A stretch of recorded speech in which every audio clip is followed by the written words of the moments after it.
Time for more Amstrad Action. We start looking at issue number 47, August 1989. £1.45.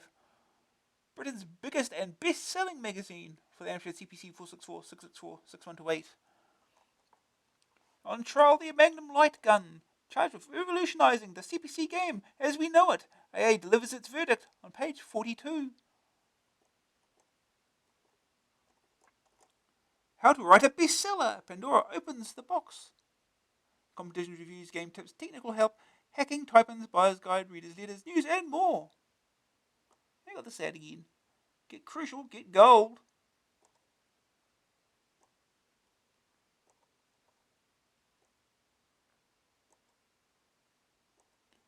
The lineup. Scene. The CPC News, essential reading. Reaction. Another AA postbag bursts open and spills all over Steve. And more broadly, it's that woman again. Could you write games? You'd be astonished what you can do with Pandora, a brand new games writing utility from Swift Software. Pat McDonald gives it a try, and we give 20 copies away. Ooh. The very best in CBC entertainment. The 3D pool. More interesting than Steve Davis, certainly. But is it as fast as Hurricane Higgins? The Thunderbirds. Calling international rescue. The printer head-to-head. We pit two more top printers against each other, which gets the AA seal of approval.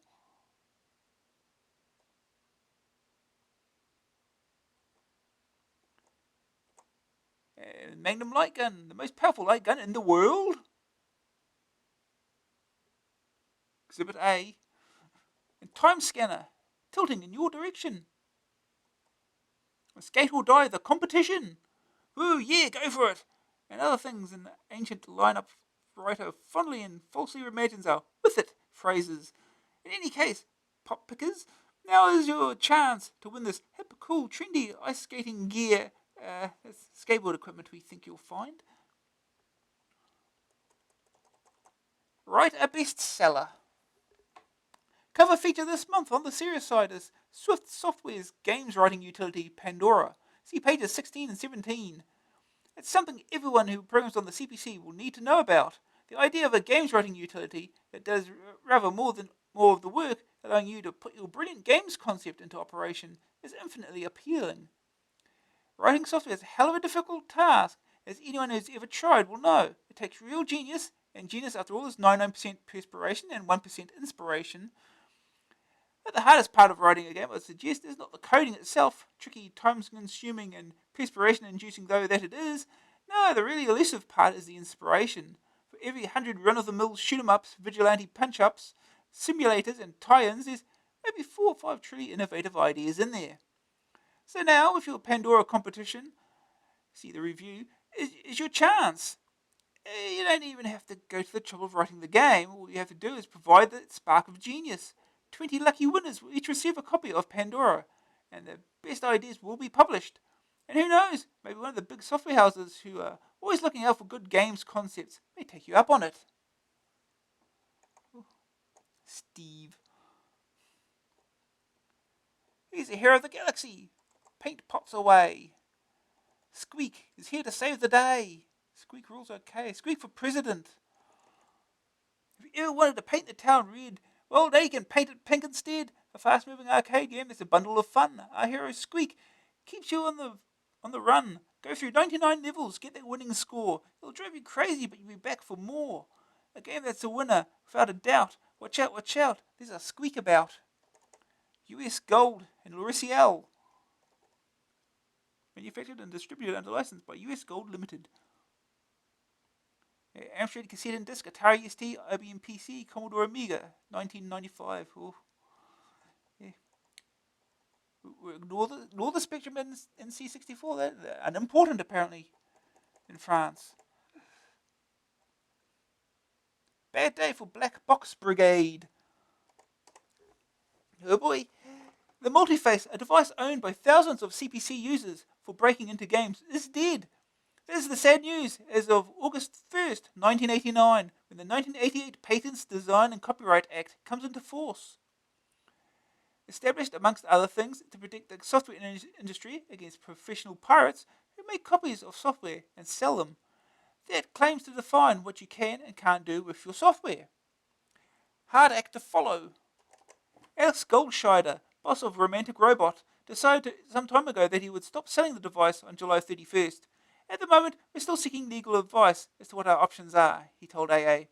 Ideally, we'd like to keep selling the product in the UK, but because it was probable that we couldn't actually do that,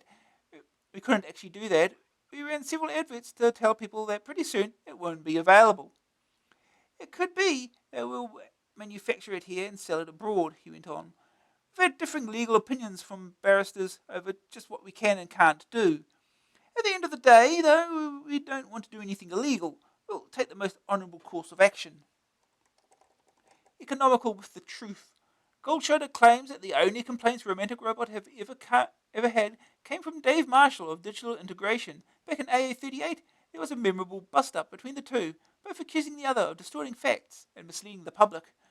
Yet, despite the advertisements that Romantic Robot have been placing for the past few months, stating that the end of the multiface is nigh, it is by no means clear whether a successful prosecution could be brought. Legal Eagles will recall that there was a hell of a fuss some years ago over an Amstrad twin cassette unit advertised as able to copy tapes. In the end, the judgment was that if a device was legitimate legal purposes and is not advertised as a piracy device, then it remains a legal unit, despite its copyright infringing capability. The plot thickens. Watch this space. Yeah, you didn't have a twin cassette deck to copy tapes. Frantic Robot. So just what is in this big bad legislation? As always with parliamentary acts, it's a massive Byzantine jargon, wholly incomprehensible to the layman. But buried amidst the legal chicanery is the phrase designed or adapted to circumvent copyright while being used in the course of a business. This is solely designed to guard against piracy. The question remains though, do multiface backups, for which the multiface must be connected to the computer in order for them to work, constitute copies under the new law? Until a test case has been brought, no one can answer that question. Neither the man behind the multiface, Alex Goldscheider, nor the man whose job it is to catch software pirates, Bob Hay, is in a position to act confidently. It seems highly improbable, however, that owners of the device need fear arrest or imprisonment, for the act is likely only to affect the mass sale of black boxes by companies such as Romantic Robot. Meanwhile, Romantic Robot's boss was keen to reassure his customers, of course existing owners will continue to receive support for faulty devices. If they're out of guarantee, then these must be paid for, but we will honour our commitments to our customers.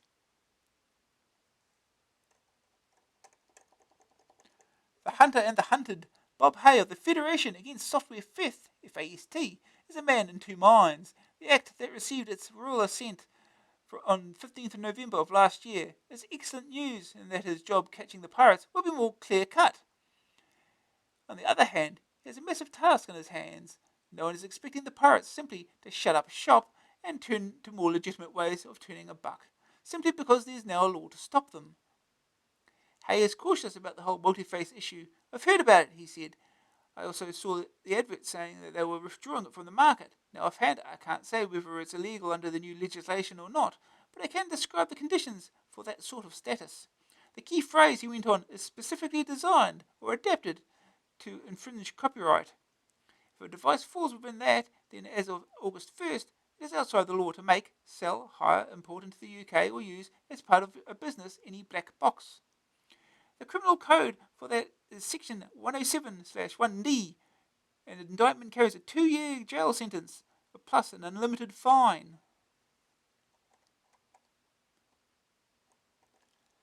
VAT man robs Micronet. Chancellor Nigel Lawson has ignored the efforts of Micronet to overturn his budget imposition of VAT on online information services. Despite a petition submitted by Modem Naturally of over 3,000 signatures presented to the Chancellor protesting over the imposition of VAT, Micronet now appear to have little choice in reversing the decision. The new tax came about after the Economic Secretary to the Treasury, Peter Lilly MP, has pointed out in the House of Commons that businesses that use online services to gain information charge VAT on transactions. So why shouldn't the charge apply to operations such as Micronet and Prestel? After the online charge was implemented, 7p a minute on peak rate, many fans left the system, claiming that the cost was unjustifiable. Micronet's view is that the government's decision represents the thin end of the wedge, and that general taxation of the press will follow. There is no excuse for this, stormed Micronet's product manager, David Rosenbaum.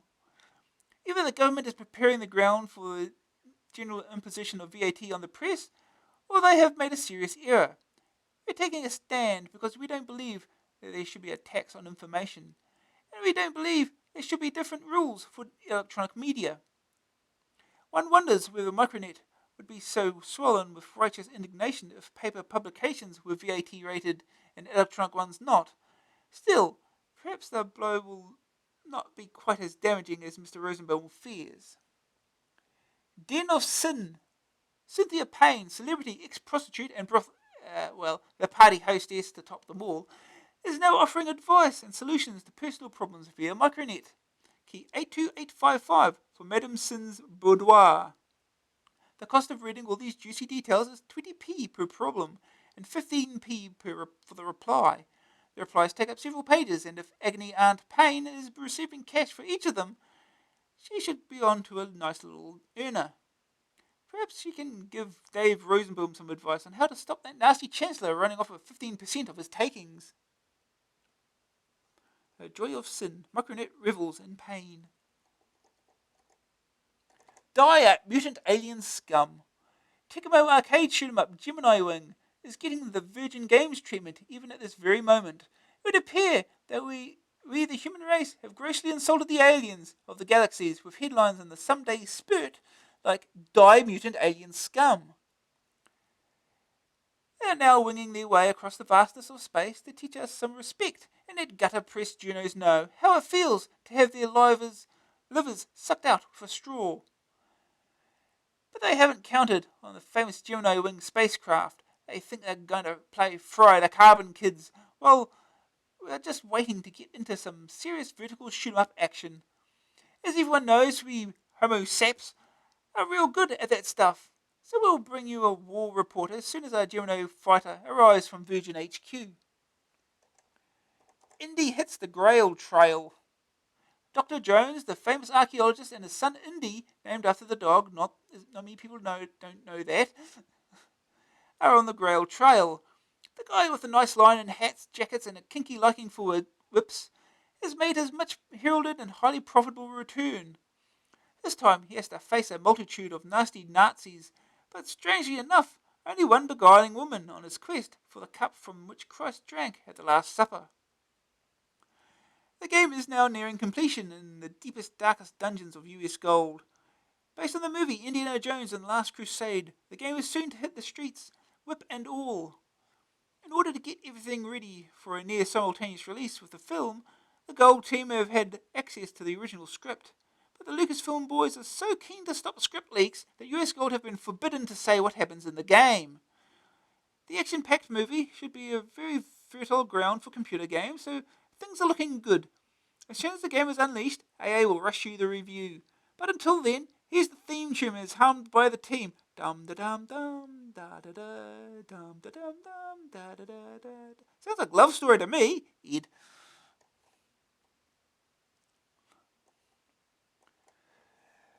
Denmark grabs Bond's license to print money.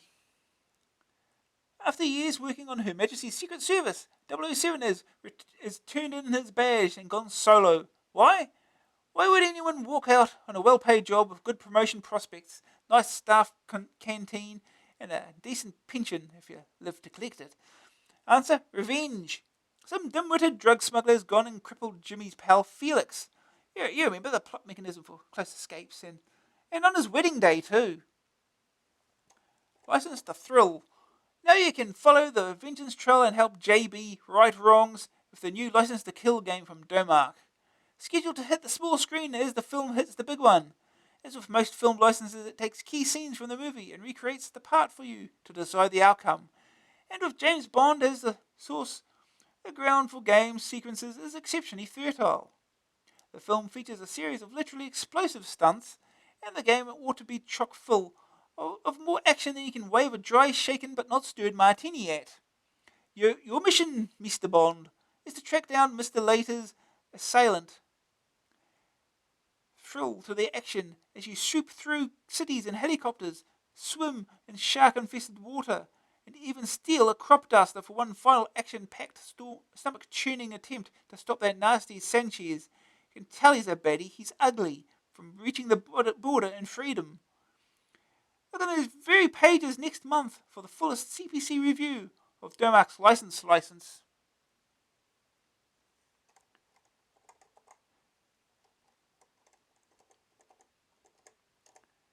Amazing, now Flippo takes on Skweek.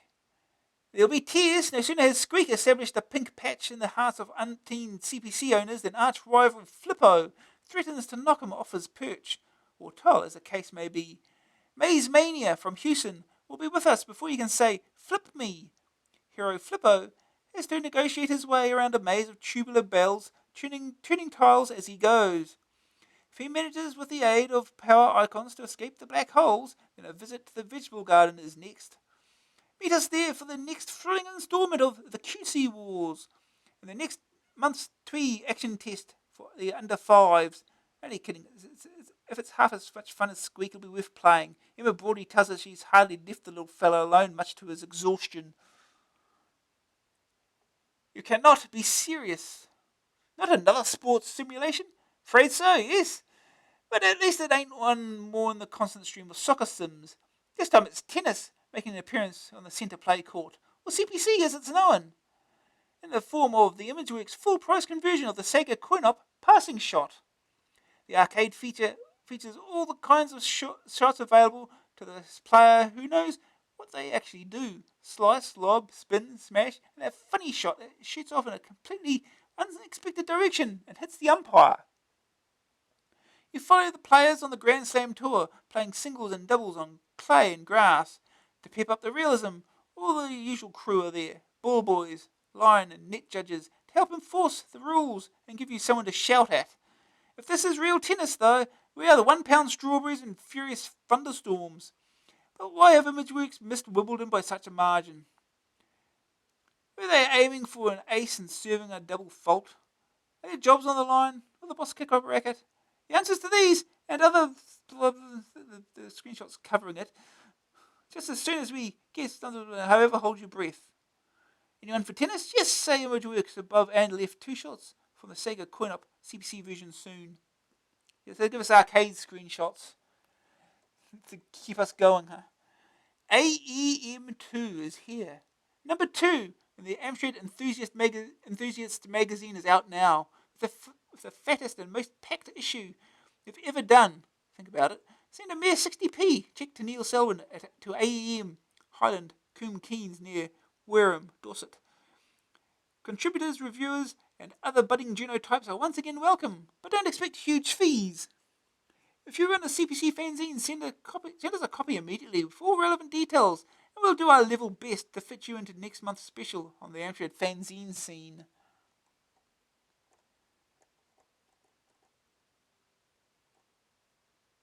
People's Saturn Day.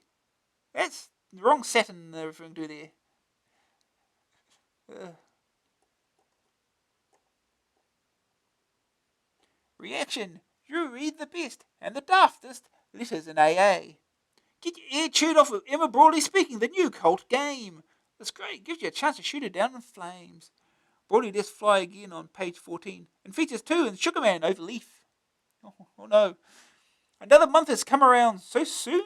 Once again, the Ed rips open the latest missives on Meta's CPC. We do receive far more letters than we can print each month, but rest assured that every single letter is read and its contents taken into account. Remember too, there's a £15 software voucher for one lucky winner every month. So don't forget it, or just let it pass. Right now to Reaction. But please don't send CSAs or expect a personal reply to your letter, because we're just too busy with the next issue of AA.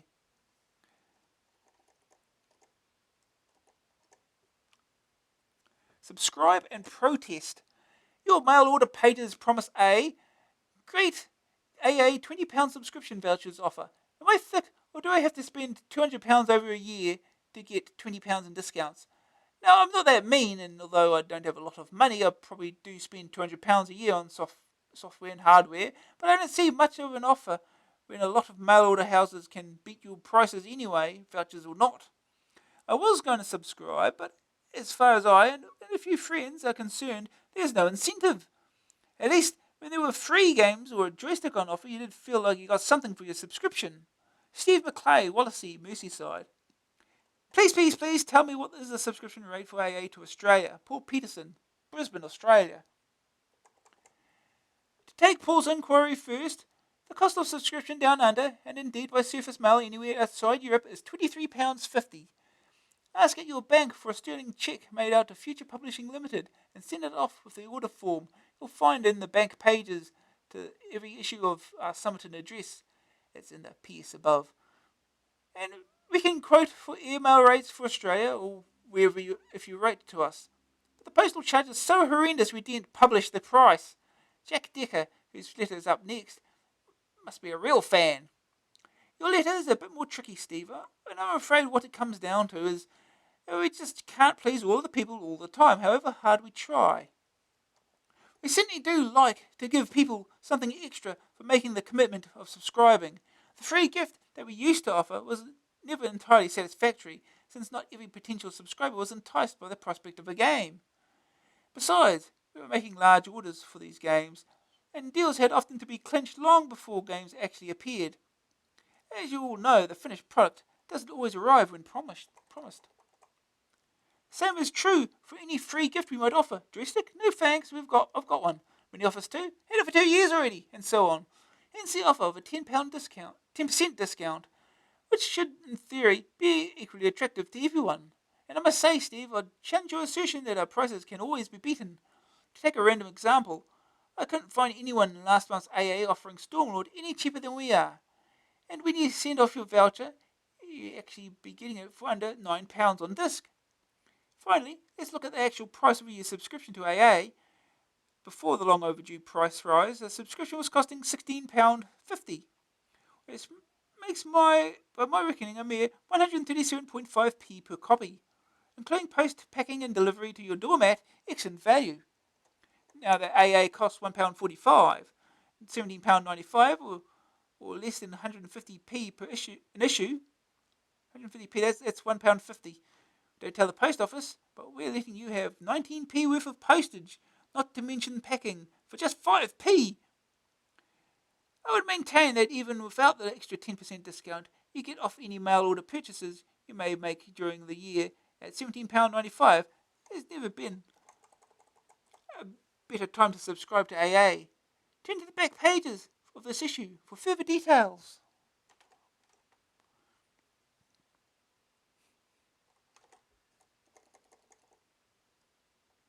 Spellbound off. To the masters of AA, can the Oliver twins spell? The reason I ask is because in a lot of their games there are spelling mistakes. This makes them look sloppy and not very professional, which the Olivers are supposed to be. For instance, Infrared Detonator and Snorkel in Dizzy 2, and a number of others in Dizzy 1. Do I consult my Greek dictionary for the English equivalent? Perhaps they are meant to say Infrared Detonator and Snorkel? From the Revealer, Ghoul. We have to be careful how we answer this one, O Revealer, since we ourselves are occasionally guilty of the odd mistake or two in the spelling department. No kidding. But we agree that these little things do detract from games. This very morning we received a copy of Storm Warrior from Elite, which proclaimed on the cover that it is from the authors of Forgotten Worlds. Author apostrophe S. Doesn't really inspire confidence, does it? CPC dies down under. When I received the May issue of AA here down under, cost a fair bit by email, but it's worth it, and read your editorial about the 5 more years, I nearly started to cry. When you write that the CPC has never had it so good, it hurts us here.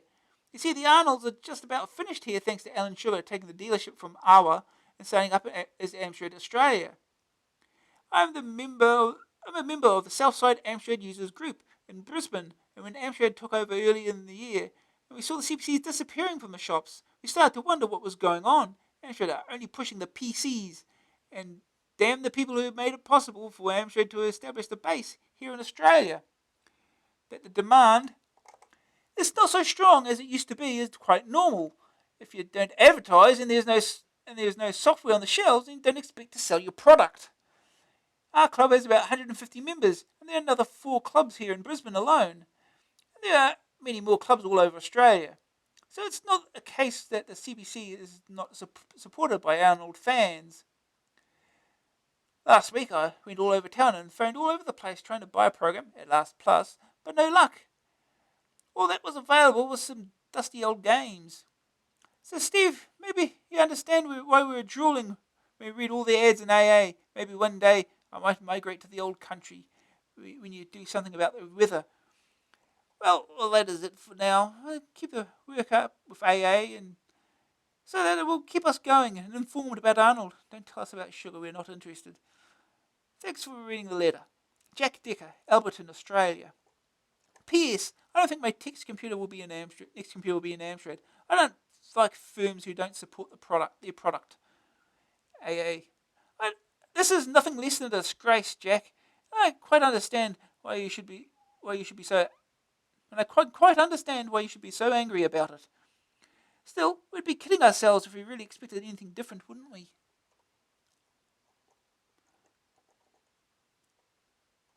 Time for a moan.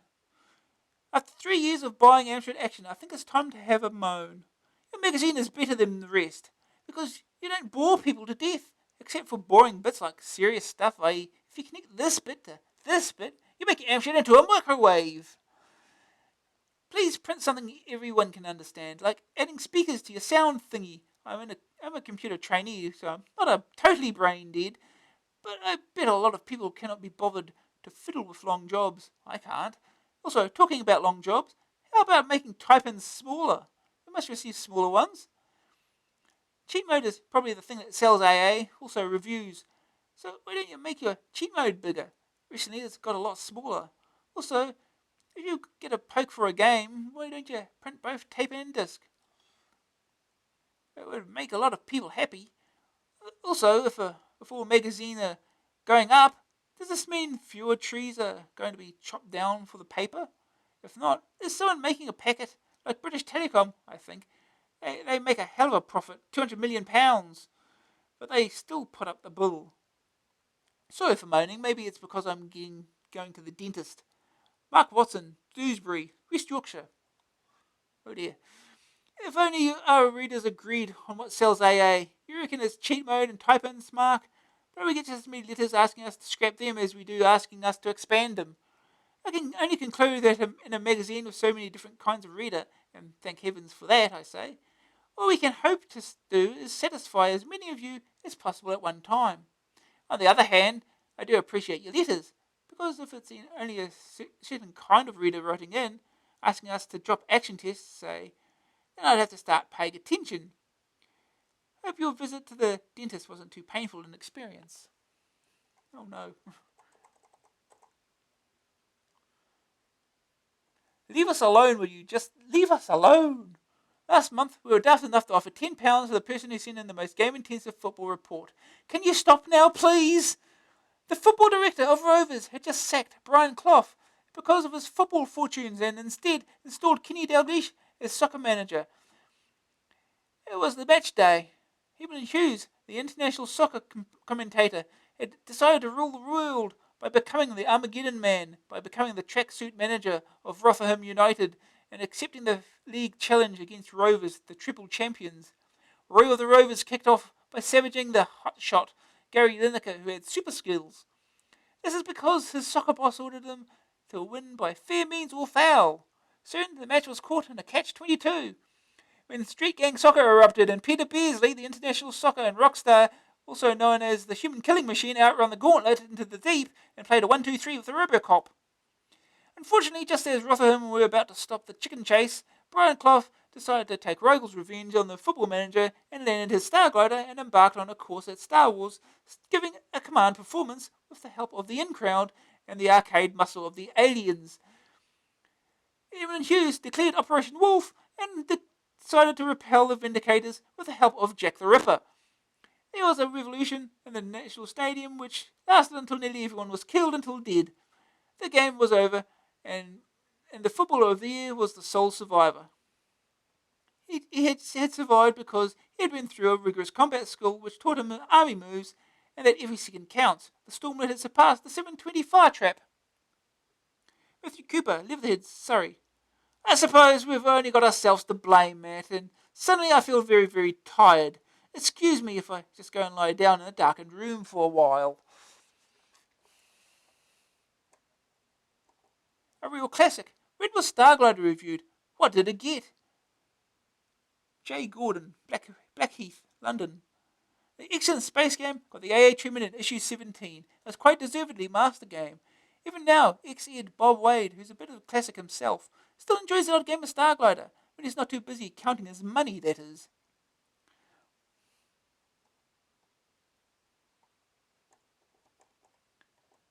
Elite, the fan club starts here. Oh no.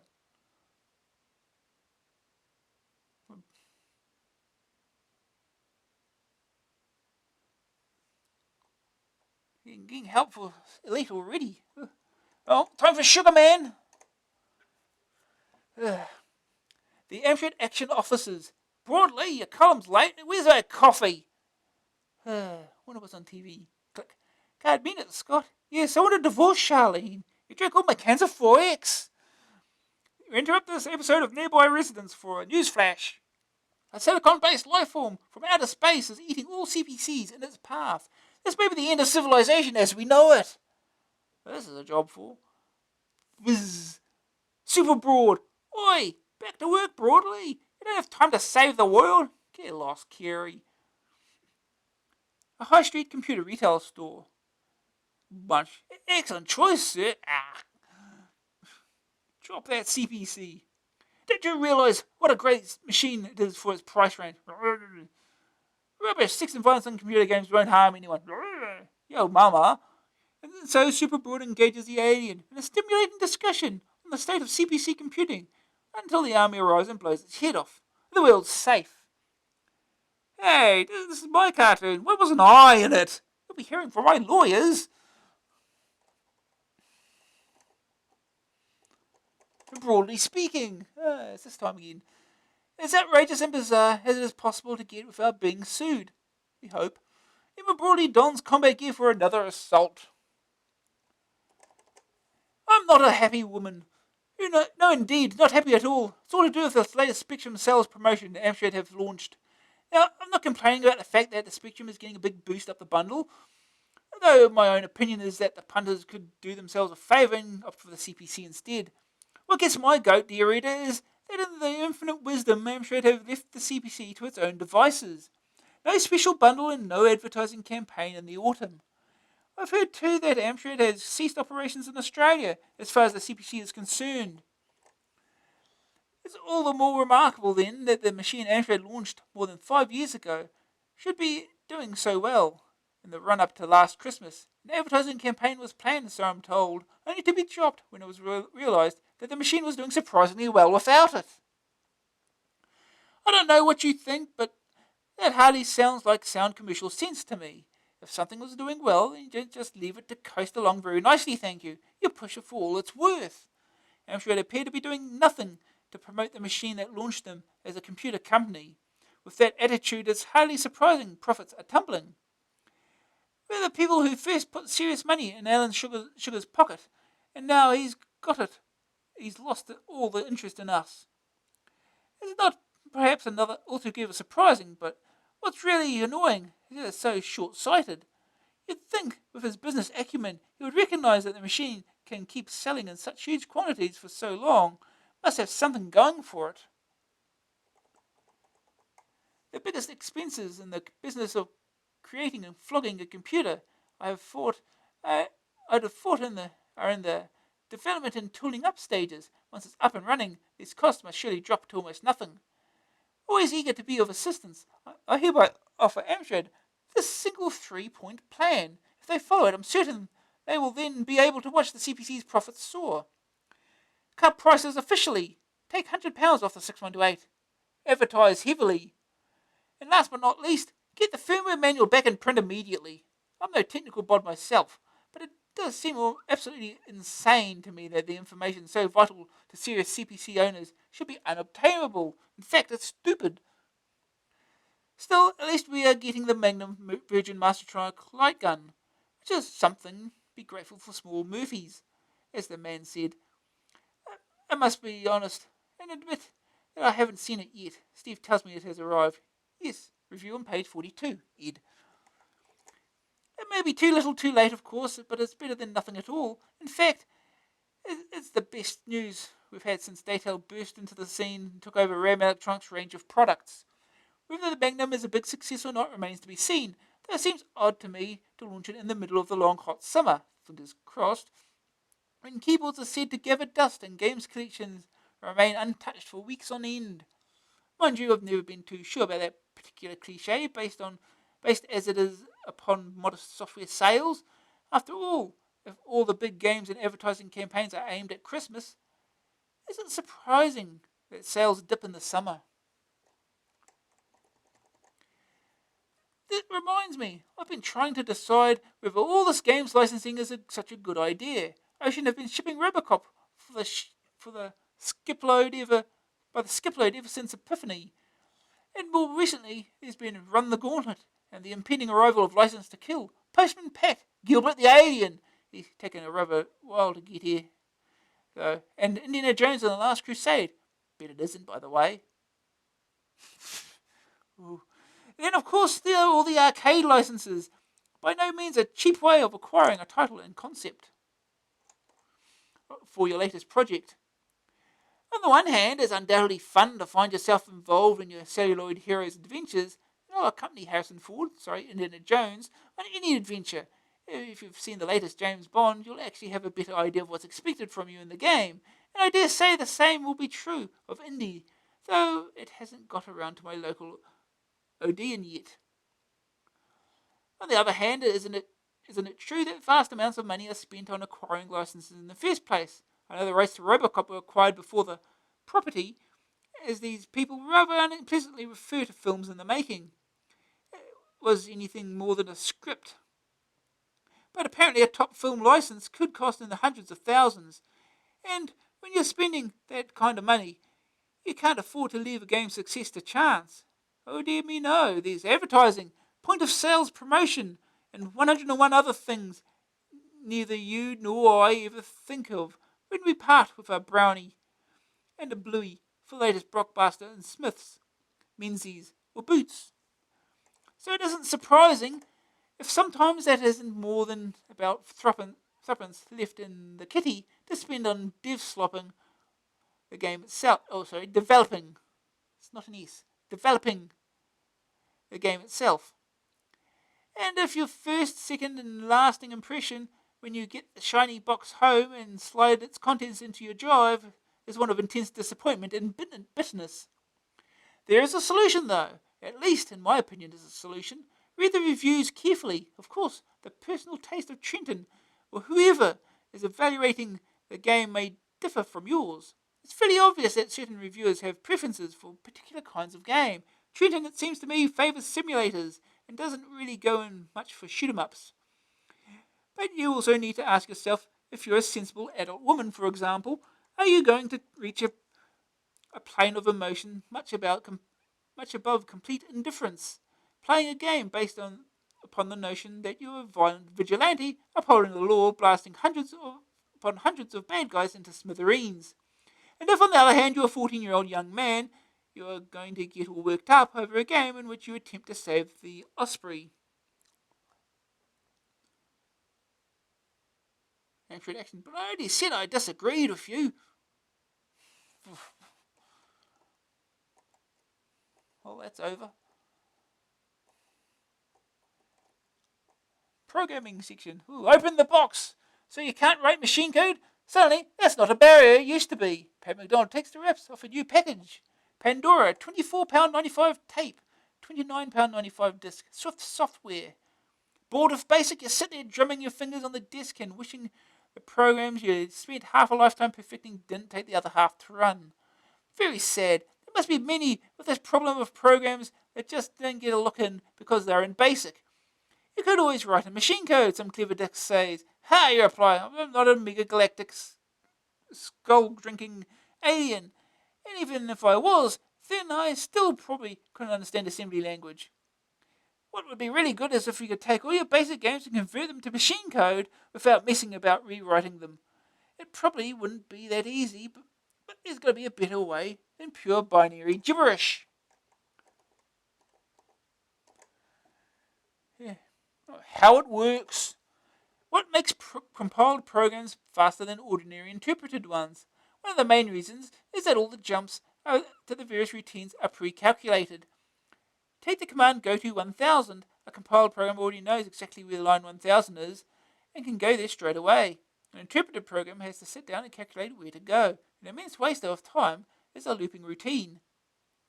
If the program has to work out where to go each time is wasted unnecessarily. Compiled programs don't have that problem. Pandora has a memory map that starts at 3000. Thus, you can utilize from 200 to 2FFF for your own purposes, data, perhaps, or basic program. The compiled program can be 8K long, a fair but not overly generous allowance. You can, however, always use overlays, subprograms loaded individually, if a program is too big to fit in memory complete. Screen output streams are all disallowed, so no text windows. In fact, in version 1.00, text handling is a little primitive, relying on printing characters one at a time. Although increased speed partially makes up for this. If, as intended, Swift release an updated version of Pandora able to run independent machine code routines, possibly stored in memory below the compiled program, this product can be transformed. A routine that needs speed, such as a new, longer-lasting graphic frame command, see the look, AA41, could be added without fuss.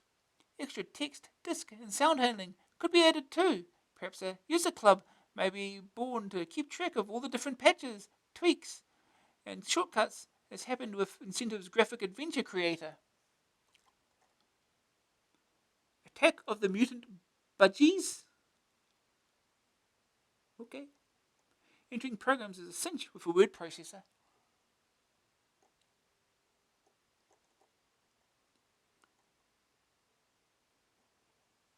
Adventures in history. There have been other programming utilities for the would-be professional, i.e. money-earning, programmer. The Laser Genius series, Laser Basic and Laser Compiler fulfilled much of the same purposes as Pandora, but they did not contain a separate dialect of Basic, relying on locomotive and lots of RSXs to deliver the goods. This approach has the virtue of simplicity, but the vice of consuming lots of memory. There have been others, but none really up to the standard of Laser Genius. One area which did produce a flurry of programming aids was the writing of adventure games created with PAW, the Quill, Incentive's GAC, and Camel Micro's Genesis. The problem was that although they produced professional-looking programs, games written with them all looked very much alike. Pandora's advantage is its superior flexibility. Expect to see professional programs produced using it before long. Yeah, I'm sure we will. Good news! A very flexible, clear, friendly manual. Future updates likely. Bad news, rather expensive. Needs to be able to use external machine code programs. The competition you just cannot lose. Oh, you can't lose. Sure.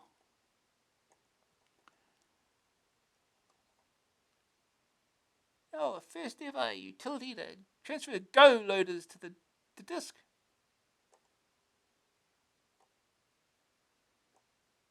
You say, yes, Encore. We give the stock accounting system a thorough going over in AA42, but the only way to find out whether it's really up to the mark, you might think, is to hand it over to someone such as Steve Palmer, who uses it to run his computer supply shop. Funny enough, that's just what we did.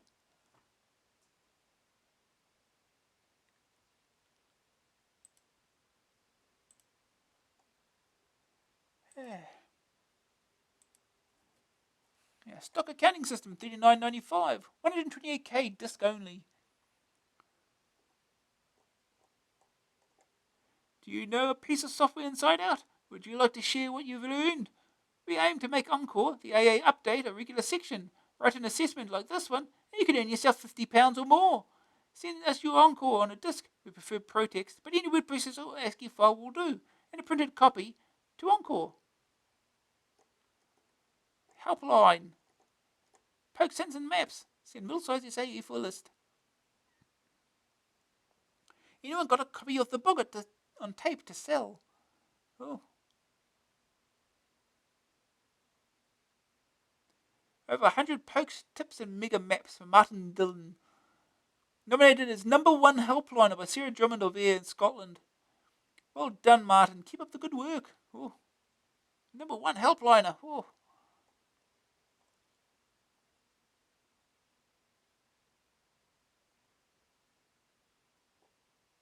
Loads of games. Send SAE. Yes. Very detailed. Tina Turnoff. Can you manage this, Rockstar? Romantic Robot. Due to possible implications of the coming new Copyright Act, we will not sell the multi-face in the UK after 1/8/1989. This is our last advert and your last chance to buy. Ooh. This is the last chance you have. All sales will end on July 25th. Buy now or never.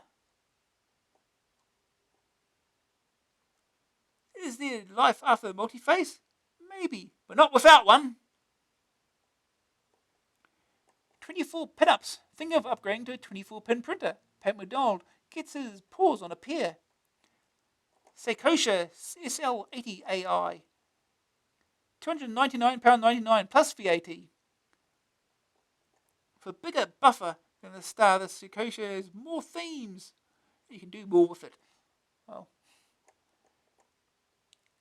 Oh look, someone printed it off Garfield. J.D. Cunningham of Bestbrook didn't quite make it into this monster look. But here's what the SL80 makes of his picture of Garfield to give us some samples of text output. Star LC2410. This price is £399.99 plus VAT. But Action, for example, sold for £100 less. Oh.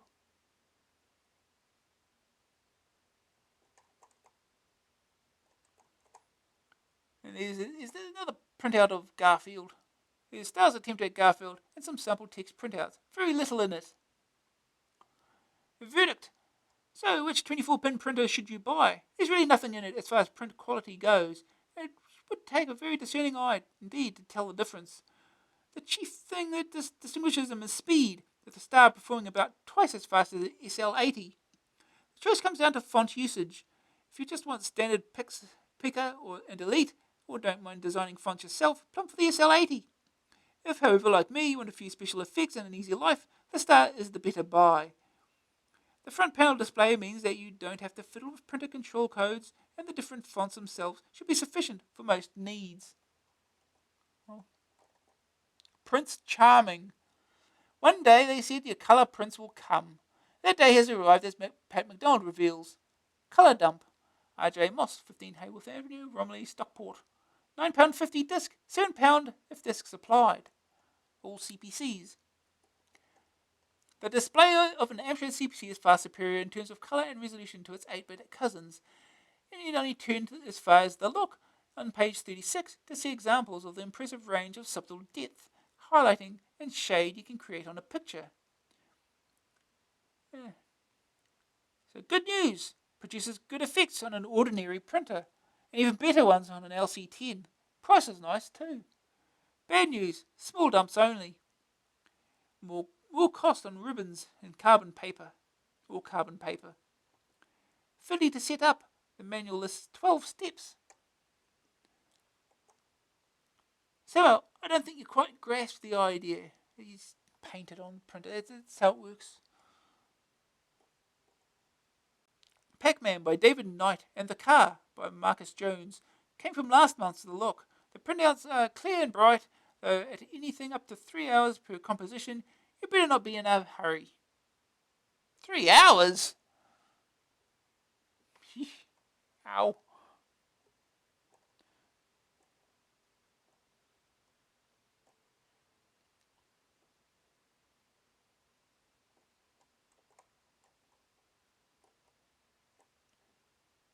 AA and virus spoof. Well, not AA as such, more Phil Craven, warts and all. With a piece evidently written under the influence of too much cough mixture. In recent months, there's been a lot of publicity about computer viruses. Well, with the April Fool's Day bomb types, the general purpose screw up your programs types, and the dangerous invasion of the NASA computers, all working on other kinds of machines, these CPC owners have led a charmed existence.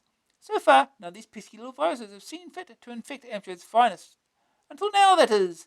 For your correspondent has uncovered what is possibly the most insidious and deadly virus of them all, warts. This lethal menace kills all essential external ROMs dead. Fortunately, no virus, including warts, is invincible.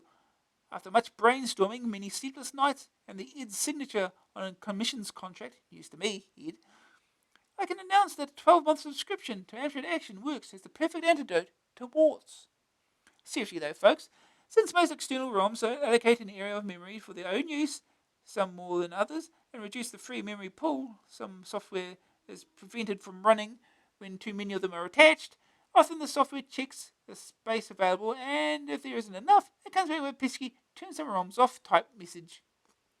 Others simply crash. Either way, it becomes necessary to either switch the ROMs off or unplug the board. Only the microgenic board has a switch to do this. Some of the others have tiny individual switches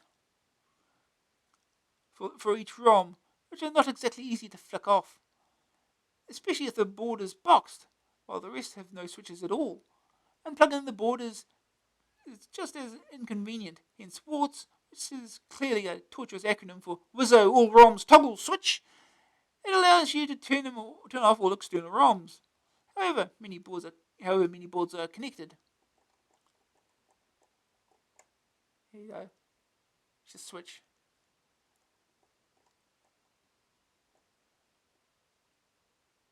But it won't affect the internal system RAM. The parts cost a mere £4, and the project takes just a few minutes to make.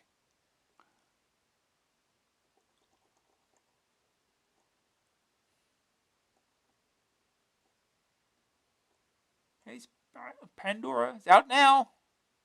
You get yourself a nifty little calculator watch. I'm sure it's worth all that £4.95 it says it's worth. Forum, gather ye tips while ye may, with Pat McDonald.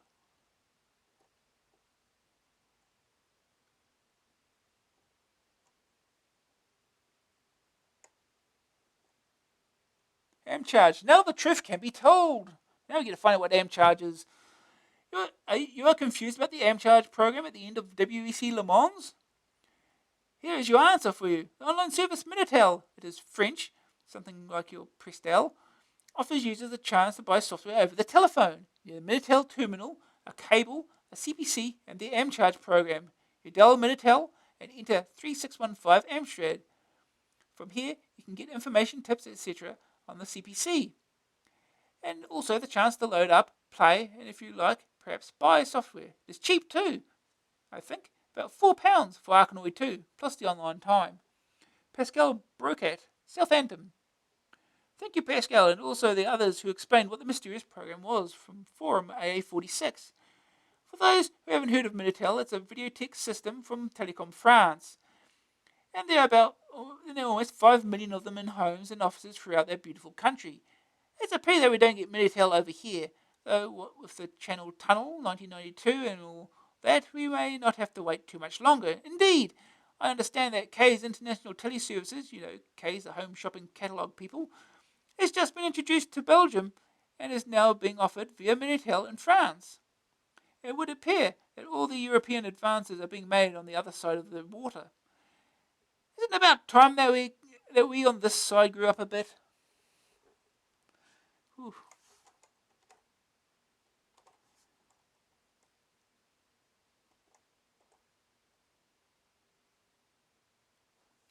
Hard software problem. I want to sell some of my old software. I wrote to a firm called Crazy Joe's, who wrote back saying that due to some problems they decided to stop dealing in second-hand software. Where can I sell it? JXL. Portsmouth. I'm not surprised that Crazy Joe's had problems. I certainly wouldn't like to sell 100,000 copies of Roll and Go somewhere completely different. A jolly good question though, and by no means an easy one to answer. when I sold some hardware to a computer shop for them to flog off as a second-hand machine, they wouldn't touch my software collection. Apparently there is lots of confusion at present because some software, mainly commercial business packages, are licensed to run on only one computer system. Nobody is terribly sure of the resale rights of software purchases. It is to be hoped that the planned reforms of law on copyright make clear the situation on software and include this information. The big problem with second-hand software is that it's virtually worthless due to the huge numbers of pirate copies available. Given that that's the case, how about knocking up a few brownie points by taking it down to your local Oxfam? They're running a big effort to sell software, and you know it's going to good cause.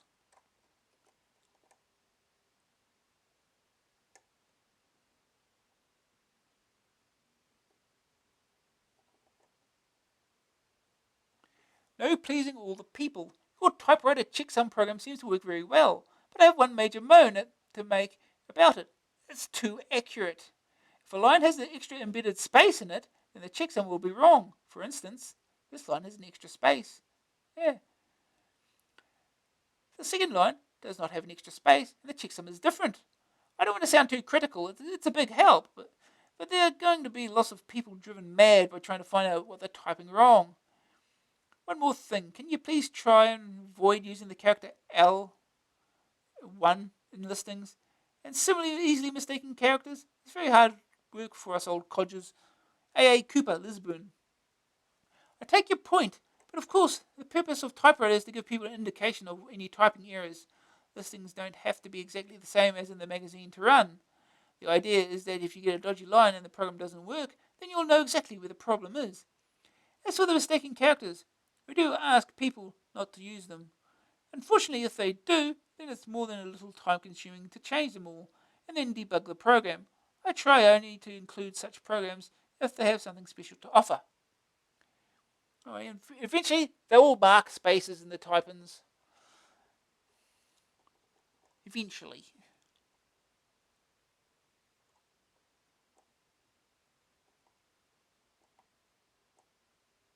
Nearly last question. Oh.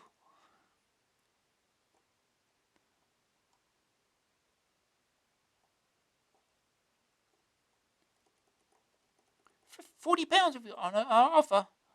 Form is designed to do the jobs previously done by Wordsworth, Hot Tips and Problematic, which always overlap to some extent anyway. It'll be as big as you want it to be, depending on your reaction and the number and quality of letters we receive. To encourage you, we're giving away £40 each and every month to the writers of the hottest tips and the best questions. So if you have a problem or solution, get in writing now. We're very sorry, but we simply haven't time to reply personally to your letters, so no essays, please. Guns? Cool! Microprocessor's gunship is one heck of a simulation, AA-40, 82%. There's much more to it than flying about in an Apache attack helicopter, as Steve Carey discovers. Playing gunship is like watching boxing. Pleasure is compromised by guilt. After all, it's only a computer simulation and no one suffers. But then the AH-64A would never have been developed in a truly peaceful world. And as Pat pointed out when he reviewed it back in October, the ghost of Vietnam wanders through this training in violence, despite its total absence from the manual, and indeed from the book. There is an introductory chapter in jerky American journalese on the development and design of the AH-64A Apache, the result of a dogfight between Bell and Hughes, as in Howard, legendary nutcase. On September 30th, 1975, the Hughes YAH-64 flew for the first time. The Bell YAH-63 made its maiden flight the following day. By December, the Army had chosen the Hughes design, and there only remained the squabbling between Jimmy Carter and Congress over the extent of funding for the next stage of development, eventually settled at $165 million. In April 1982, approval was given for full-scale production. So much for the historical fact. Sheffield, having set up the machine, is now cleared for flight, and fly he does, constantly blurring the distinction between a real-life full-size weapon of war and its simulated computer counterpart. His introduction to a chapter devoted to 10 rules to live by, for instance, begins with a disconcerting amount of the posthumous award of a Distinguished Service Cross to one Warrant Officer Buzzsaw for extraordinary heroism in connection with military operations involving an armed Soviet force near the East German's border. Huh? Relax, it's only Sheffield exercising his fertile martial imagination. Still, the rules themselves, avoid target, area overflight, always positively identify targets before attack, should get you through. Finally, there's a heart-stopping sample tip from Sheffield on losing altitude quickly to avoid enemy fire. Shut down both engines, leaving the rotor engaged. With no lift being generated, you'll fall like a stone. Once you pass through 150 feet, start the engines again, and you should bottom out at about 80 feet. I tell you, there are times when you're playing gunship, you are glad it's only a simulation. It doesn't occur to Sheffield that these might be an argument about the ethics of gunship, but then it's only a game, isn't it?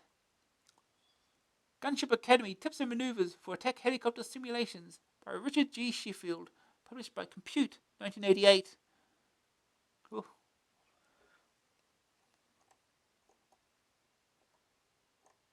Computer Shopper Showed, 89. The ultimate venue for a shopping spree. The Look, more fun in Pixel Land with Pat McDonald, for it is he. Well, taking a while to get to the reviews. Last month, as no doubt you recall, we went over the operations of Symbolizer, Shebaz Yusuf's excellent typing for altering the inbuilt CPC character set. Now let's take a look at what sort of program is intended to store and print out character modules wherever you may need them, and also some of the principles behind game backgrounds.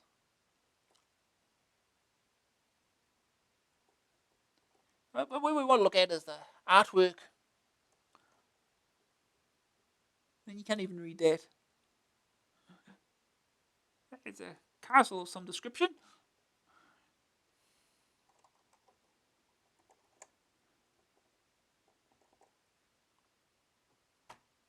James Davison from Glasgow has been featured before, but no more Garfields, okay? Even if you do write your own art programs. I guess they get a lot of Garfields. Queenie, right by M.S. Browning of Blackpool, uses CRL's image system. Nice one, Your Majesty. This is another from Simon. The art package was actually a typing in AA16. Aubrey Berwick of Liss sent a whole disc full of pictures drawn with Advanced Art Studio. Left his winning entry. Below, his perspective landscape. £20 is on his way, Mr. B.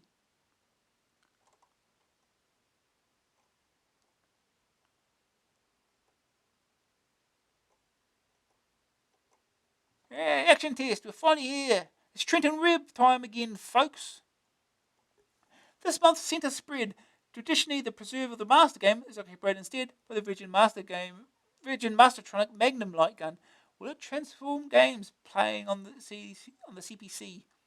Meanwhile, it's a busy time on the reviews front, with Time Scanner, Silkworm, Cybots, Skate or Die, and 3D Pool all clamouring for your attention. Star of this issue, though, is Grand Slam's Thunderbirds, quite possibly this year's best value. £2 tape disc differential, like it. The first game is 3D Pool by Firebird, $9.95 cassette, $14.95 disc, joystick keys. It has been observed many times that pool, snooker, and billiards could be played efficiently by an idiot equipped with a book on ballistics. This can't be quite true, as I recall, the book never helped me one single bit. Yet there's a good case for thinking that computers, with their totally logical and accurate calculating processes, could really get into pool in a big way.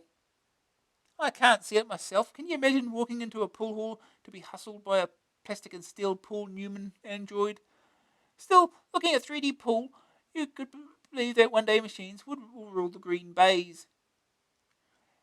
And when you consider that an android has been world snooker champ more than anyone else,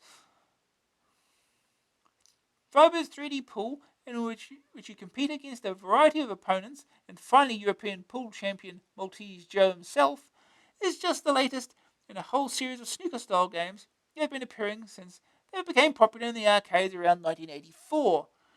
They include such classics as robotics expert Steve Davis's snooker and CDS pool, but they have all suffered from a shortcoming. They were all viewed from the same vantage point, above the table. As the whole table had to be viewed at once, the scale of the table wasn't very big, and the games became predictable. It wasn't that you could always pot the balls, but you could nearly always say that you'd miss, and by what margin. The advantage of 3D pool is that you can walk around the table, viewing the cue ball from every angle.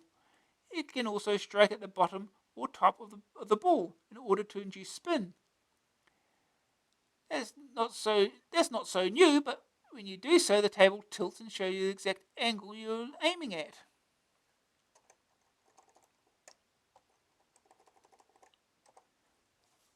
All the balls are shaded, as is the table and background. The big letdown is that although the screen is in the chunky 16-colour display mode, only 4 are actually used. Considering the way the game appears on screen, in fact it's pretty good, it could have been amazingly good, another lost opportunity. One final point about the display, the speed at which it rotates and moves is so fast you can dip and spin enough to make you seasick. But when the computer is thinking about its shot, action is frozen. The game theory is easy enough. You have to line up the right ball to make a fair shot. The white always travels vertically up the table away from the viewpoint.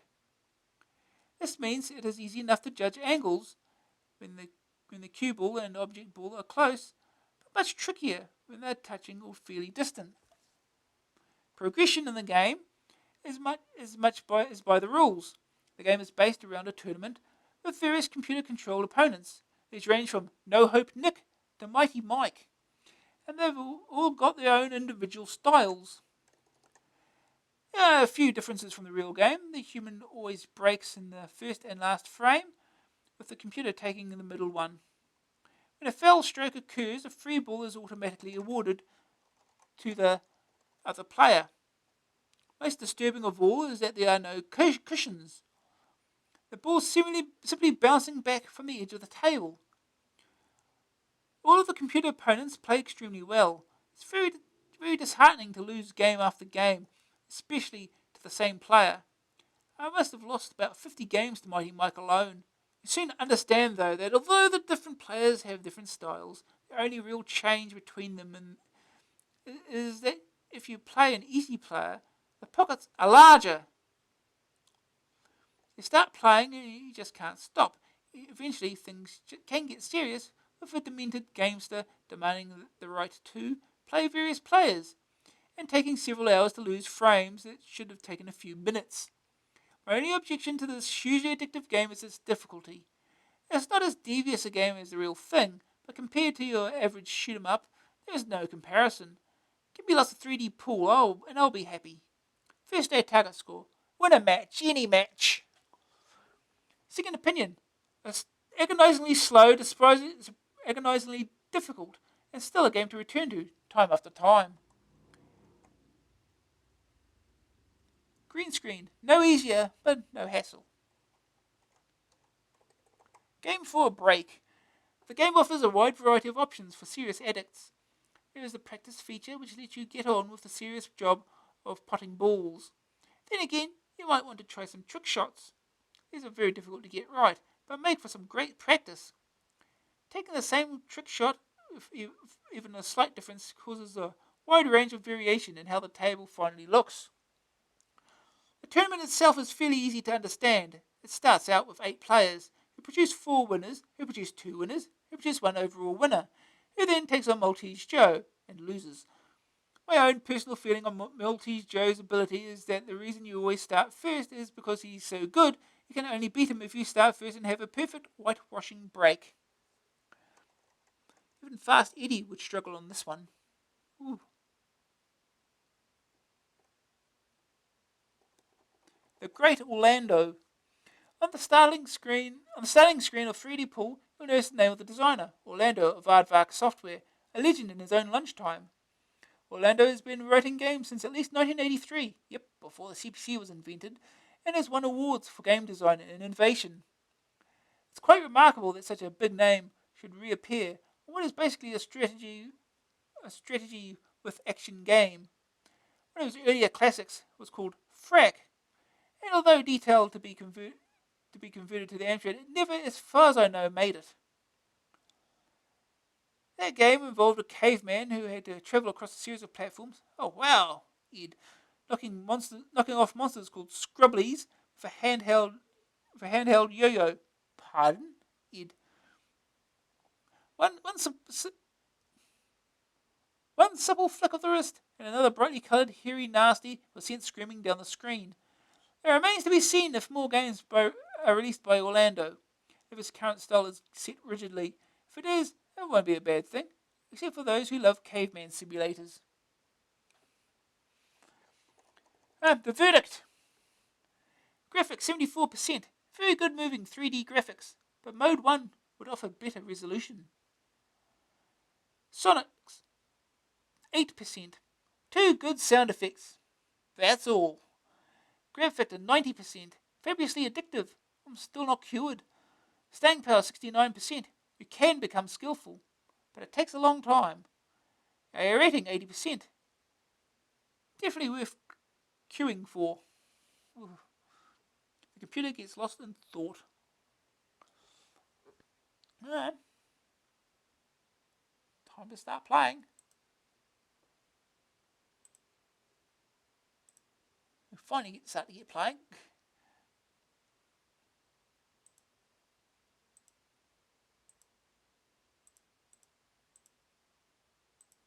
Alright.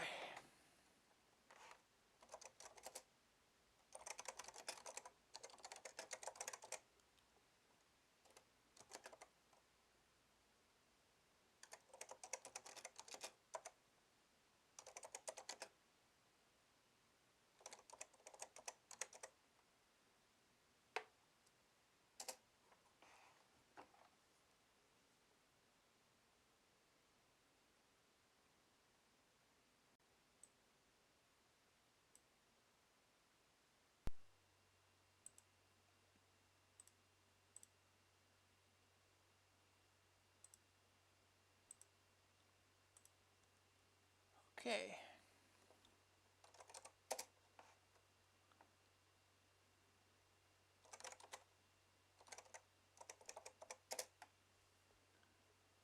Alright, off we go.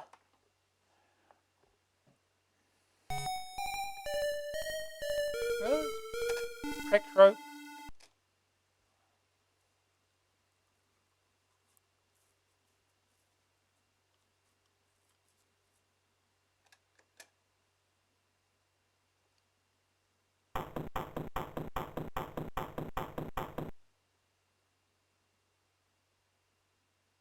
Winner challenges Maltese Joe.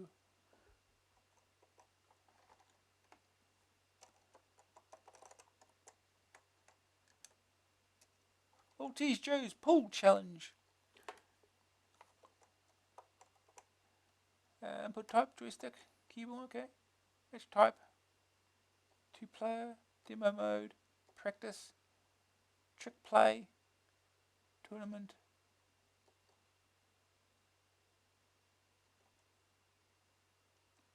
Let's do a practice, shall we? Practice match. Change player.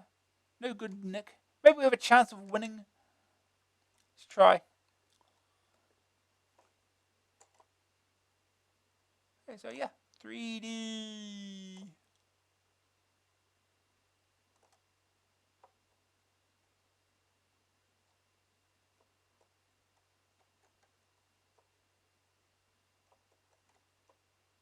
Okay, place the ball.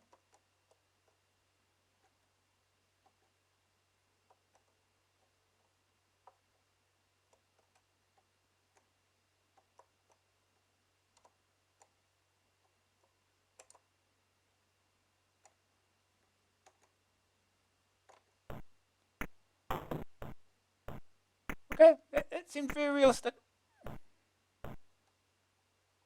That seemed very realistic.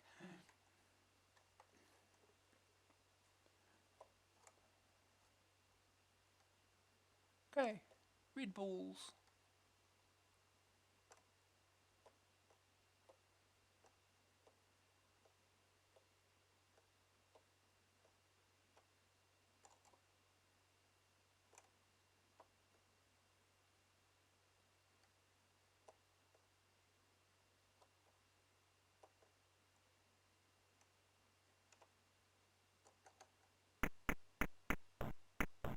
Oops. Oops. Well, that didn't go so well. Free ball.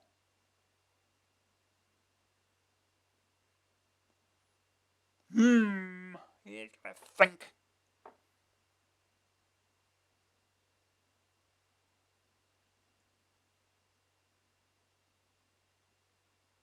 Hmm.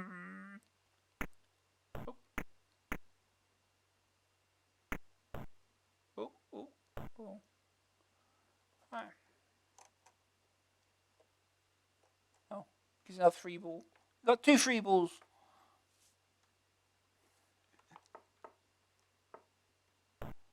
Oop. Oh, we got that one in. That sucks.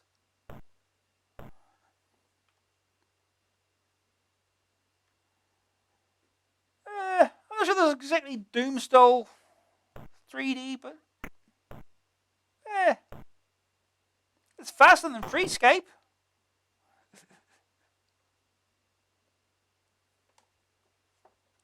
Oh, turn around we go.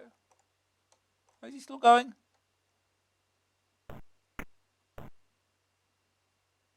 Oh, come on! I think this guy is not named very well.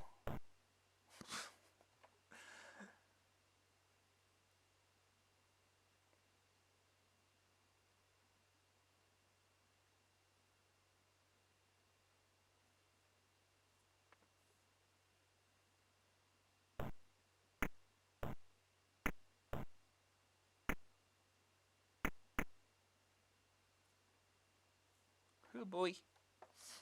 Okay, finally.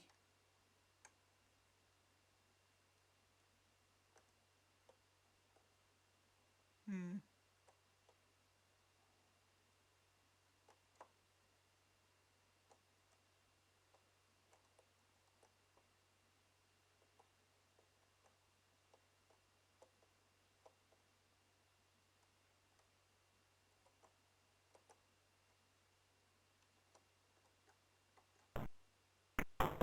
Yay. Oh no.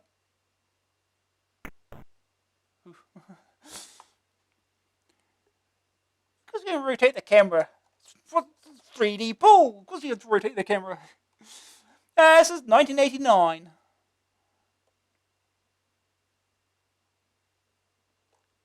I mean, Streetscape was more complete 3D than this is, but it's a bit slower. But that was first one was 1987.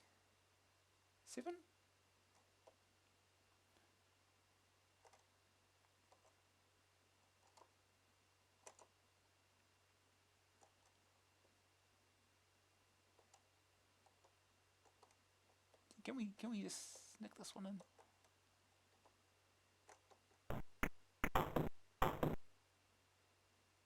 Okay, exactly as planned. Exactly as planned.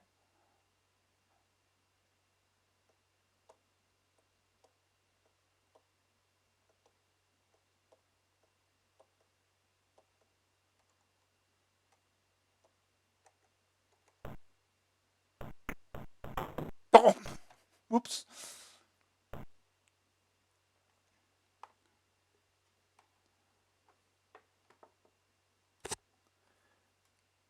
Free ball again.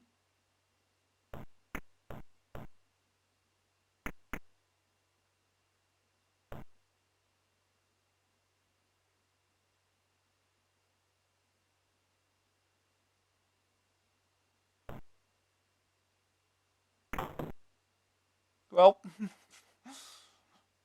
didn't get to see him pot it, but whatever.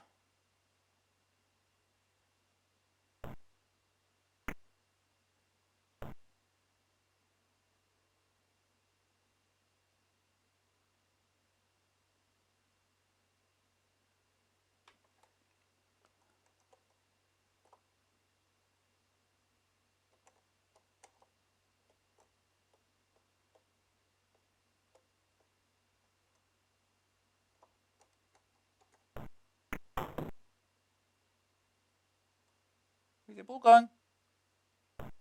Oof.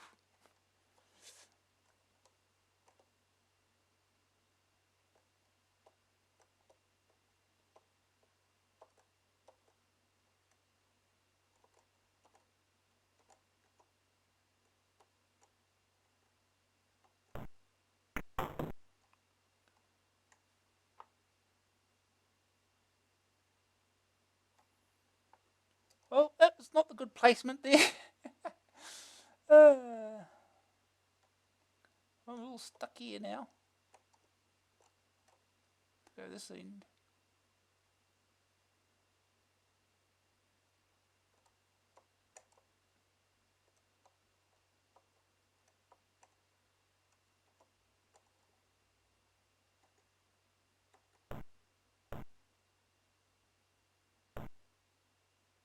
Oh, missed it.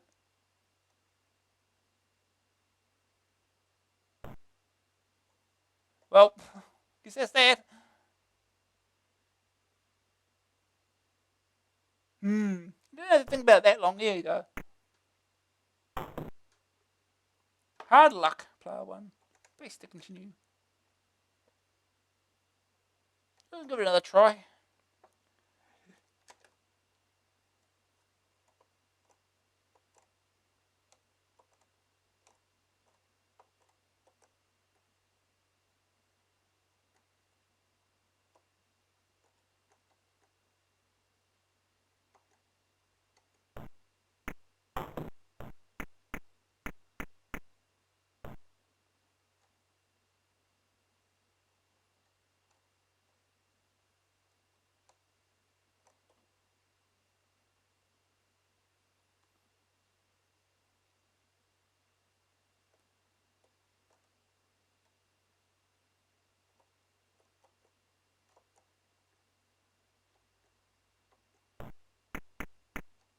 Here we go.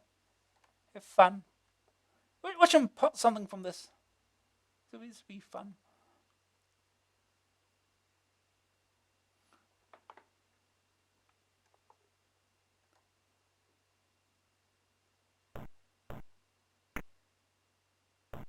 I think he hit something there on the way through. Just barely.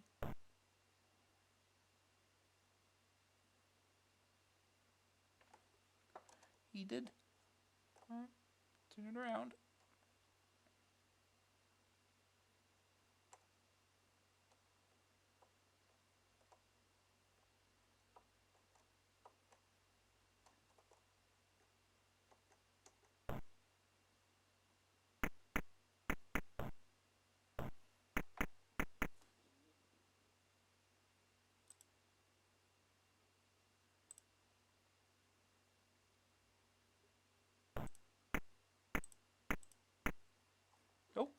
Oh, how did he do that? Ah, come on.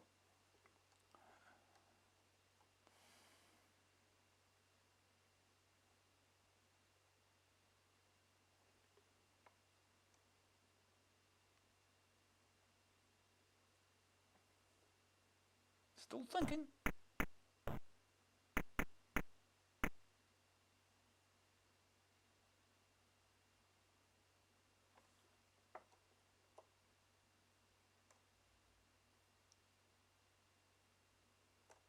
Can't really do much with that.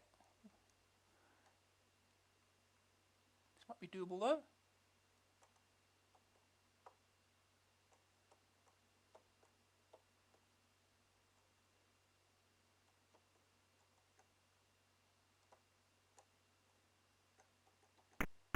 Oh. So I missed that.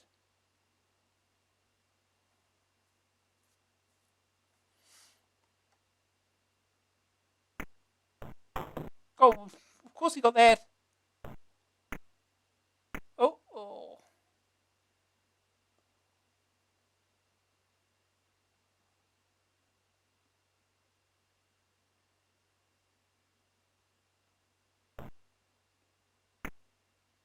Oh no, come on. Oh.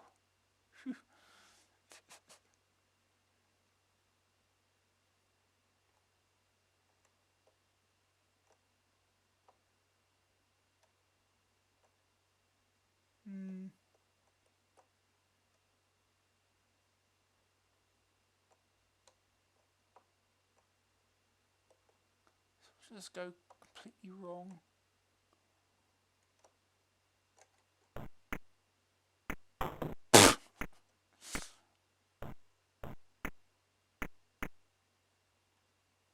Well, yeah.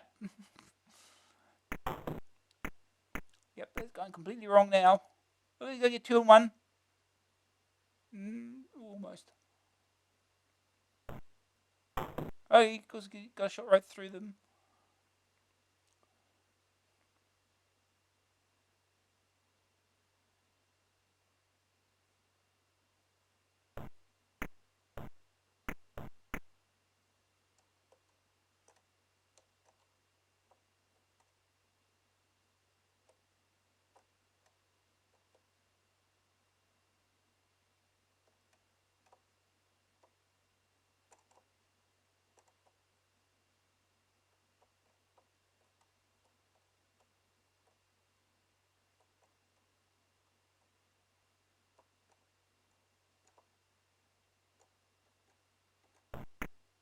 God damn, it's again. Oh,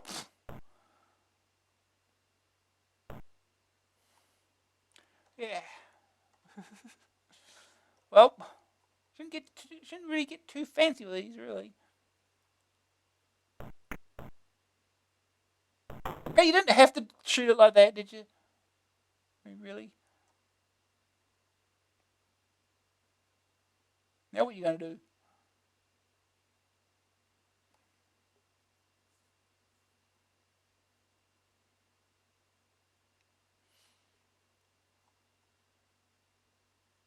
Hmm.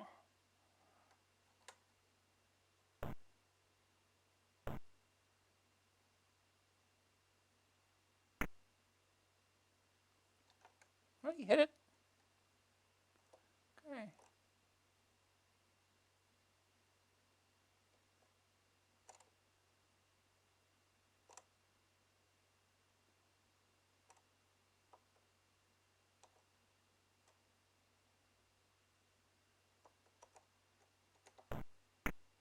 Oh.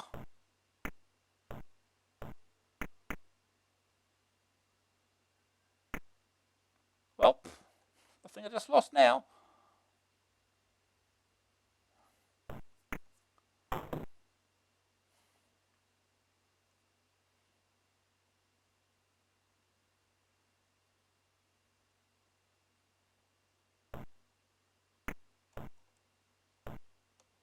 Well, you missed. Ooh.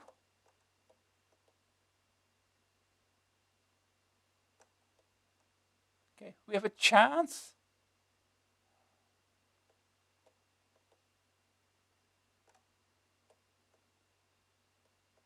Hmm.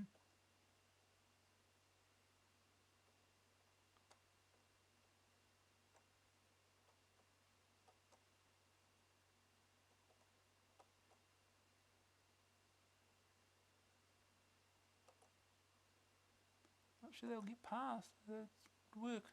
Oh, let's try it. See what happens. Yep, exactly as planned. Exactly as planned. Oh.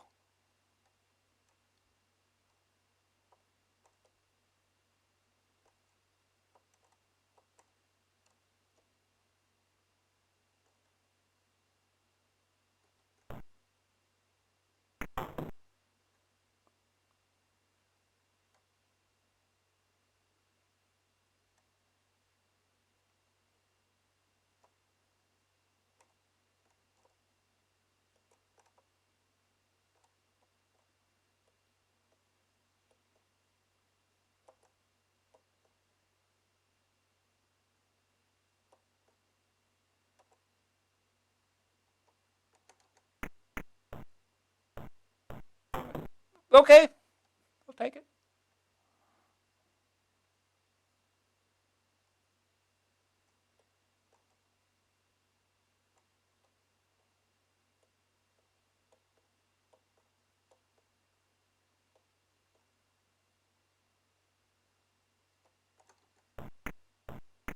Oh, damn it. Hey, don't pop that ball. Jeez. Well, that's that. That should be over now.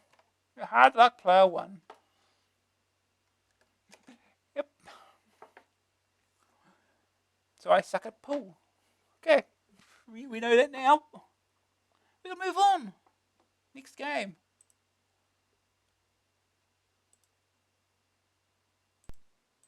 Alright, next game. Oh, we've got the light gun to go through first here. Trigger happy. Is this the most powerful light gun in the world? Put the Virgin Master Trunk 34 95 Magnum to the test. At last, we've got a grubby but nonetheless exclusive little pinkies on the brand new CPC light gun from Virgin Mastertronic. Due in the shops any moment now. It's been a long time coming, but the question is, has it been worth the wait? The black vacuum-formed plastic gun, appropriately enough for lightweight at less than half a pound, is a mere foot long, 300 centimetres new money, and comes with 48 inches of wire. It may sound ungenerous, but of course, since you plug it into your keyboard, you can sit as far away from your monitor as that will allow. Though, to be frank, the practical maximum firing distance is no more than a yard. Apologies to all readers who are not brought up on imperial measures. Ask the nearest parent or teacher, or failing that, try a friendly adult. It's fair to say that the Magnum does not give an impression of durability, though that is true of the majority of joysticks also. The edge connector plugs into the external port of your keyboard, and then you load it up. It's as simple as that. There's no separate controlling software needed, and no technical knowledge is required. What is required, however, is software to run it on.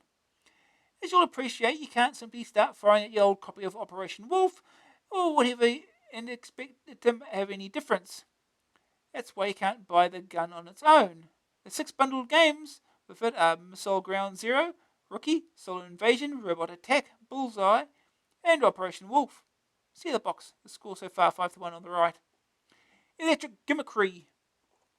What's the difference between the Magnum and a joystick? What are its advantages? How does it work? Well, for one thing, the light gun can be pointed at any point on the screen all the time.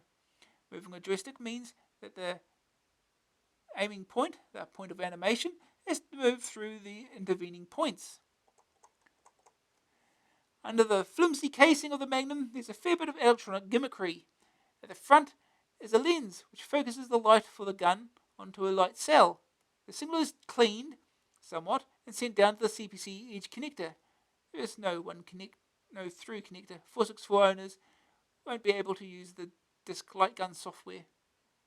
Similar hardware connects the trigger, actually a switch, to the computer. The trigger is a letdown. It needs to be repeatedly pulled in order to give a continuous stream of fire. It can't have been that difficult to fit an autofire button, can it? I expect to see an AA hardware project for the light gun before too long. Is that mysterious enough, Steve? I think so, Pat. I certainly can't understand it, Ed. Yeah. Ask every other joystick why autofire doesn't work on anything. Stand and deliver.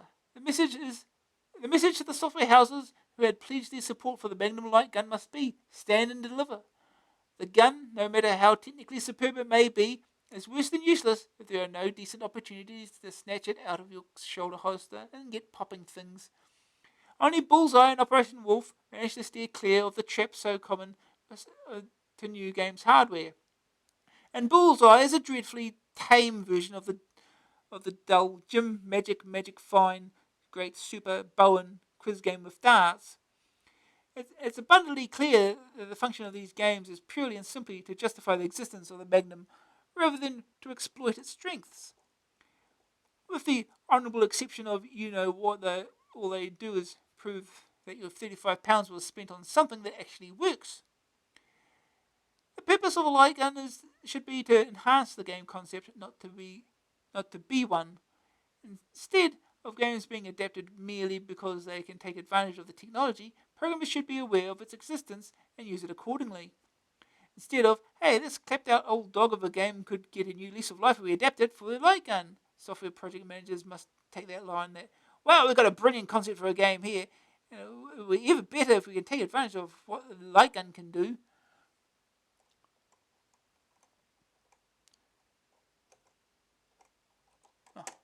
Here's the rest. It will require considered and concerted effort on the part of those in the software houses to make full use of it. From their point of view, it is an ideal opportunity once again to flog off software modified to suit the Magnum long since left for dead. That's exactly what's happened with Bullseye. This new device requires long-term support from software houses if it is to be more than a temporary toy. Shoot in a new dimension for free. To celebrate the arrival of the Magnum, Amstrad Action and Virgin Mastertronic are combining to bring you not one but 10 opportunities to win the light gun itself, and the 6 games with which it comes bundled. That means you could be one of the first to experience this new way of playing games, not to mention saving yourself a neat £34.95 into the bargain. What we want is for you to use your skill and judgment to name the 3 games that you most like adapted to run with the light gun. So if, for example, you honestly imagine that WEC Le Mans would be even better if you could steer using the light gun, then by all means put that down if you don't really want to win. Got the idea? Just jot down your 3 suggestions for the light gun, together with your name and address, on a postcard or back of an envelope, and send it to Magnum. Entries must arrive before the end of August to qualify. Credit where credit is due.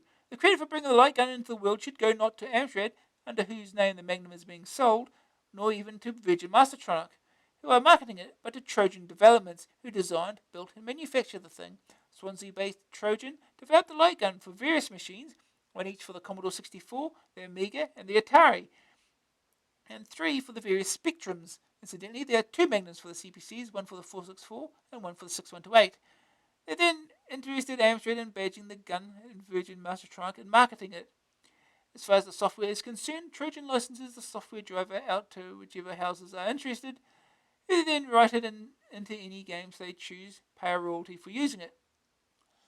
And it's only the work of a couple of days to convert the game to be compatible with Magnum. The score so far, 5-1. There are 6 games bundled with the Magnum: Missile Ground Zero, Rookie, Solar Invasion, Robot Attack, Bullseye, and Operation Wolf. Robot Attack is just a matter of shooting small droids as they attempt to build a larger and more deadly parent.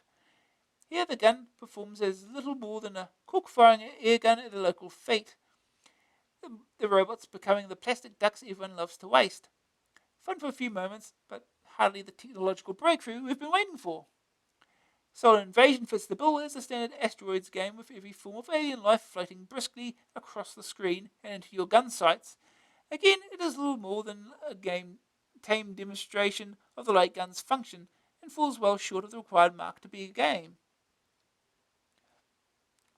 Rookie is a straight-out rifle range simulator with authentic sounds and small plate targets that you blast to qualify for the next round of target practice. Missile Ground Zero takes you to one of those ever so familiar last surviving bases where you save the world by shooting anything that threatens the base. In all four games, your supply of ammunition is limited, in an attempt to stop you just going crazy and peppering the screen. The remaining 2 games are the only one that to have seen the light, pardon the pun, of day before. The dreadful Bowen-inspired, if that word, which it ain't, Bullseye deserves to be allowed rest in peace, AA7, 34%, and its resurrection is hardly welcome. There leaves just one game, Operation Wolf, without a doubt the star of the collection. A superb game. It scored an extremely healthy 89%, AA40. Mike Wong poked it in AA43. If you haven't played it in the arcades or at home, you'll know exactly why it's been attracting all the attention. It's a very fast-moving, horizontally scrolling all-action do-or-die, usually the latter, shooting game with thousands of soldiers doing their best to prevent you rescuing the hostages. Helicopters, patrol boats, machine guns, grenades, and turkeys. This one's got everything. Operation Wolf provoked a resurgence in the age-old debate about violence in computer games, and may even ultimately be responsible for the notorious correspondence in AA featuring one W. Macy C. Smith of Windsor. Say, misspelt already. It's a brilliant conversion in cursor mode with potential to become the first CPC authentic arcade game, complete right down to the sword trigger finger. And it's in a completely different league from the other dreadful old make-weights in the collection. For a start, of course, it helps to have a superb game to begin with.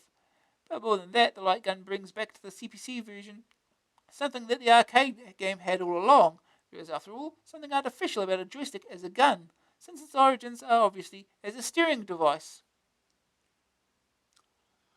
Now with the Magnum, you feel that Operation Wolf has come home, It was always an addictive, just one more go game. Now it's an addictive, just one more go game that feels right. The only problem is that impacts aren't registered. So when you're missing, you don't exactly know whether you're shooting left, right, high or low.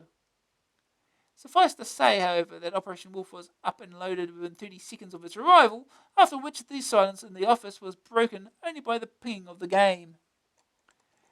Is it or isn't it? Operation Wolf apart, though, will the light gun make enough difference to warrant forking out £35 for a couple hundred grams of plastic and wires? The gun offers a variety of gameplay additions to the state of play in current CPC software. It moves as fast as you do and does not rely on microswitches to tell it where the shot has landed. So the rate of fire is improved, as is the number of different directions you may shoot in the same brief moment. The sense of involvement is greater because, despite the complex moral argument, neither side of which is completely convincing, it is fun to actually hold a gun and shoot your CPC. Most importantly, though, it gives writers of software the opportunity to use any of three methods of control: joystick, keys, or light gun, for the best and most exciting games. It is conceivable that a combination of two could operate simultaneously. What about all three together for seriously heavy gameplay such as that on Gunship? The future of the light gun depends solely on programs finding innovative ways of implementing its use. Operation Wolf clones won't keep the anyone happy forever. Good shoot 'em ups need not only fast-paced action, but a little more control of their fate. Magnum may be used, say, in connection with a joystick, to remove the static nature that it so readily suggests. If this is the case, then gaming on the CPC may never be quite the same again. If it isn't, we may yet be left with the world's most expensive item for stirring tea.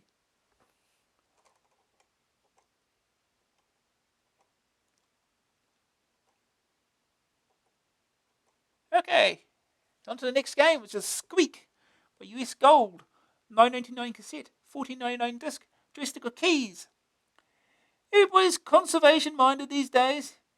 You too can do your bit by helping save the lesser spotted, yellow-crested, pink-toed Skweek, or Gamus ratus addictivus, as they say in Latin. And remember, when in Rome, do as the Romanians.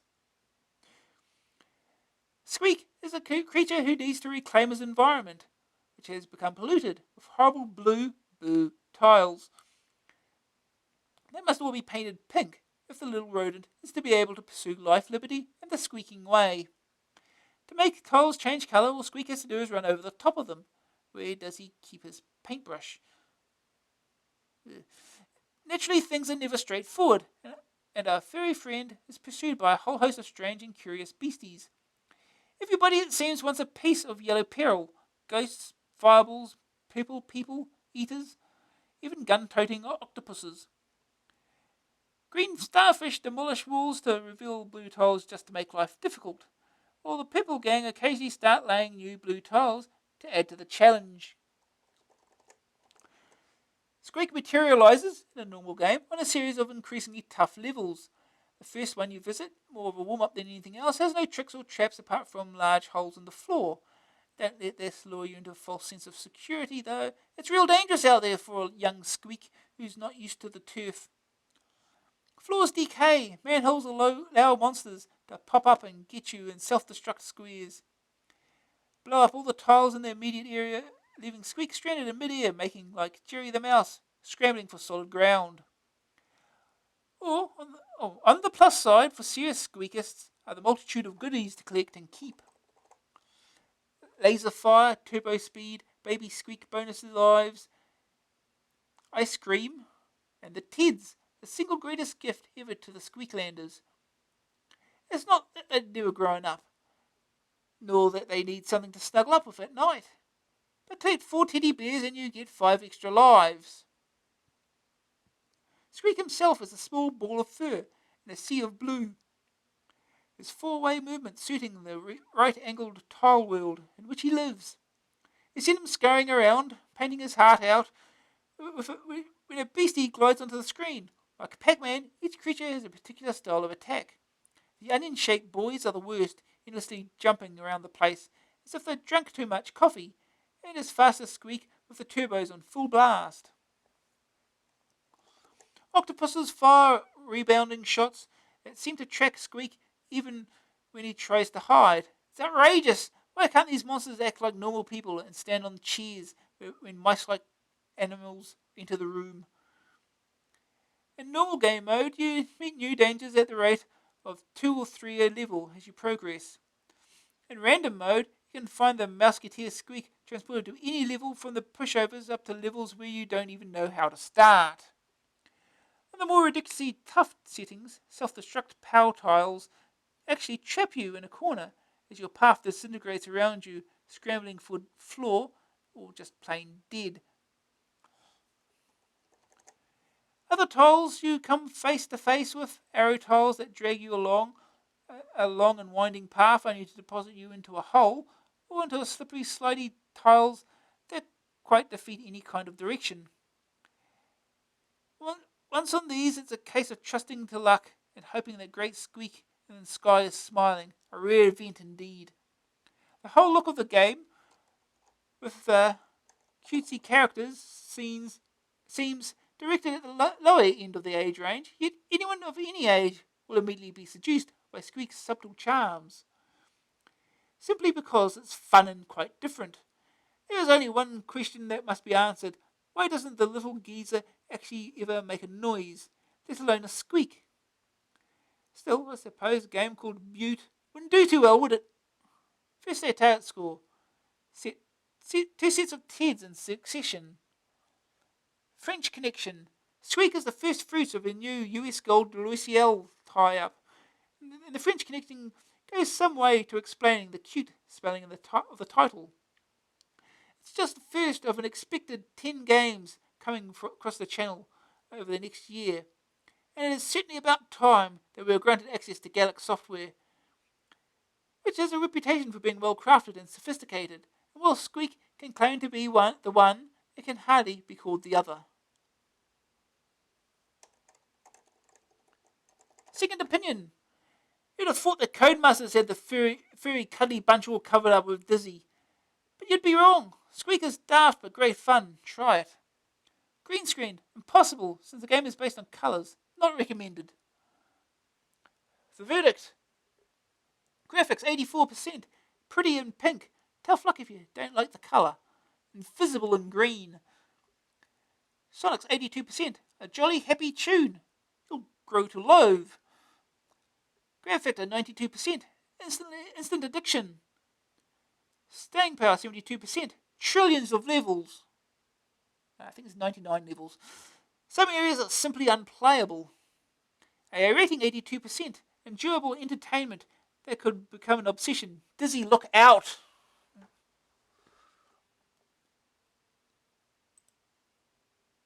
Okay.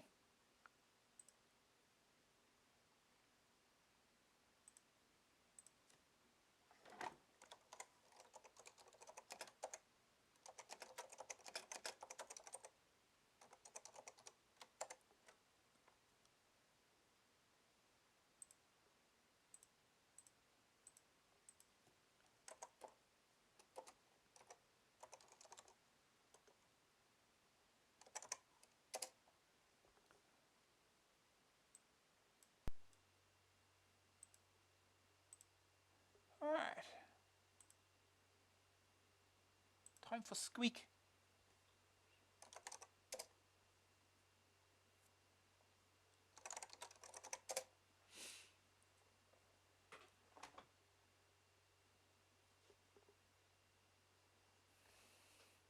There he is.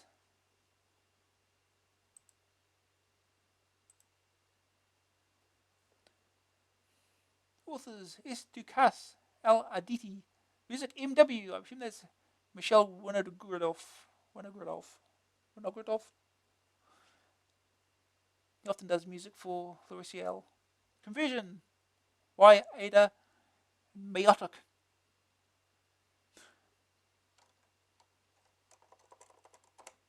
High scores. 250,000. Woo. Level 24. We're not going to get that far. Informations. Laser fire. Gift. Invincibility. Turbo. Baby Skweek. Isn't he cute? Freeze. Last E. Freeze. Frizz. Shoe. Hamburger. Teddy bear. Ice cream. Egg timer. And the exit. 1 player, 2 players. Normal game. Random game. Okay. 1 player. Let's go. Player 1, level 1.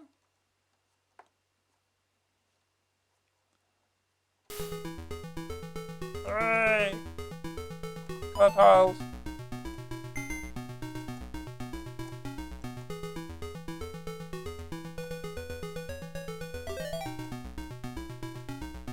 That's a hole, right?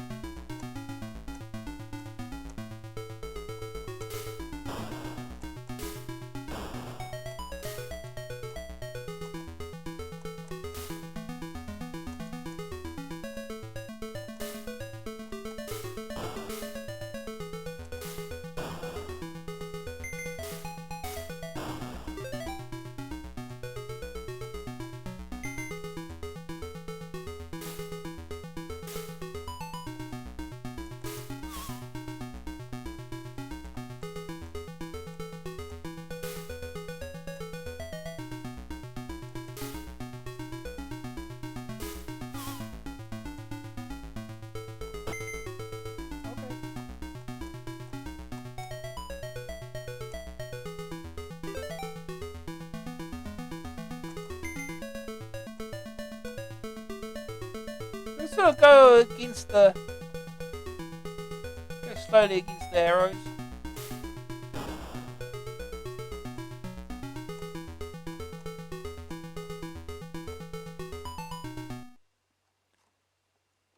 Huh?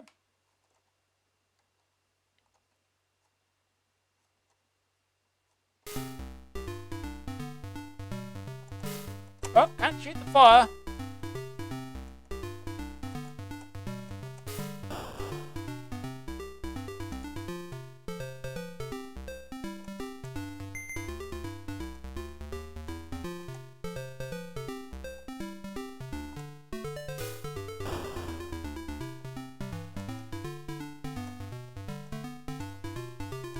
Shortcut. Oh, titty bear. Yeah, fire. Okay, this way I'm out of here.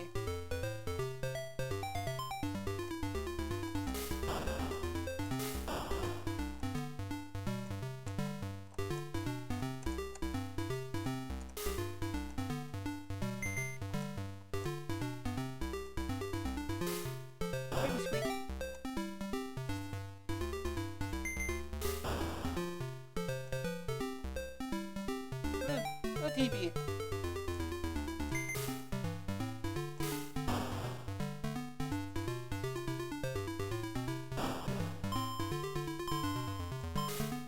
Jeez, time!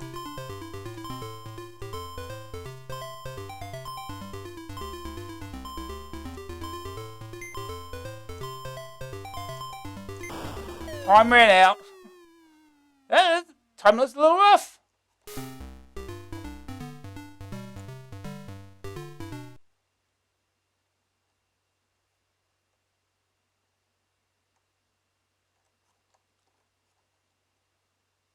Level 3.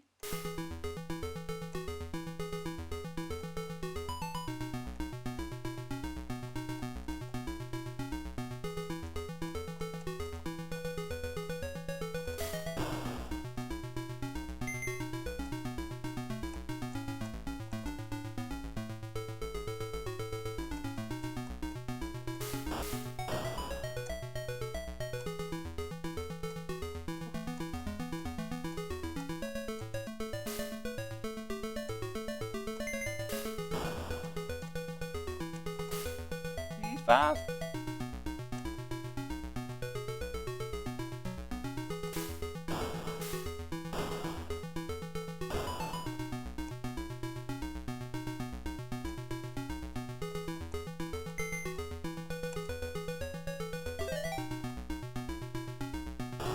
Oh.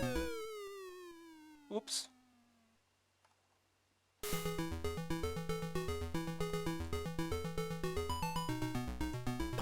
Oh.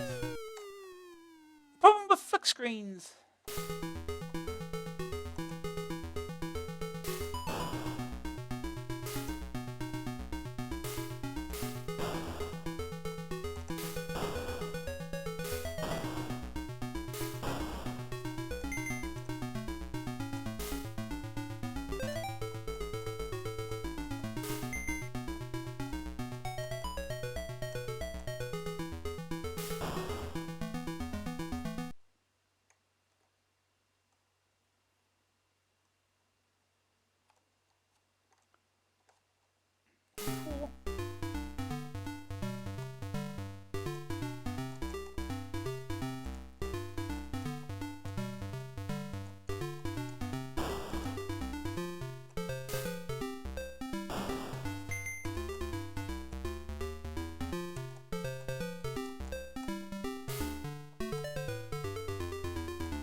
Oh.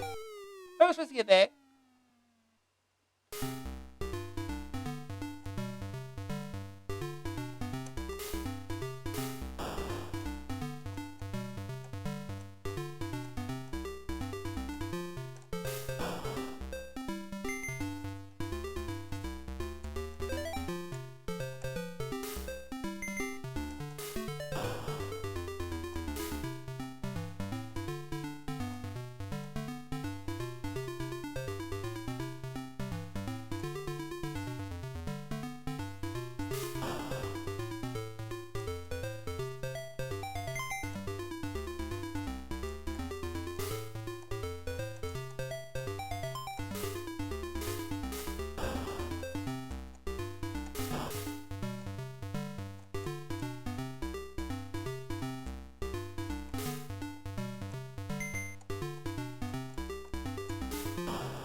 Whew.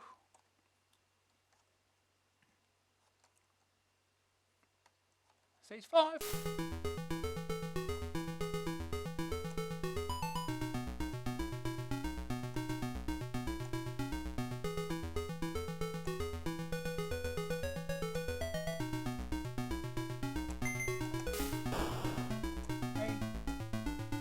It tells it. This isn't great after you move over. That's handy.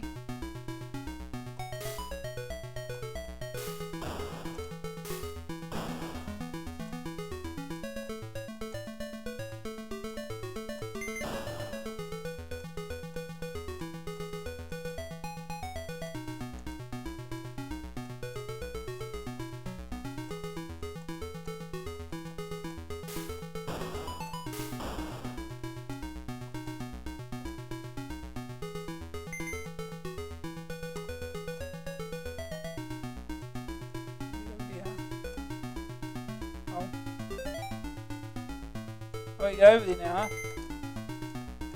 Long way. Oh.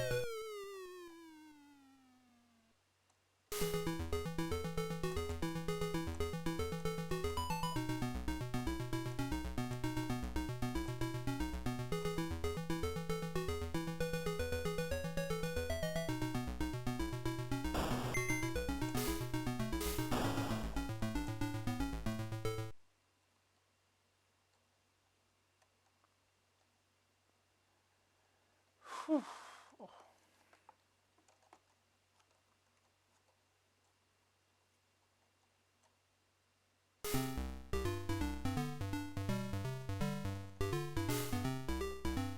Oh, jeez, they're shooting at me.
Oh, God damn it.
I can't.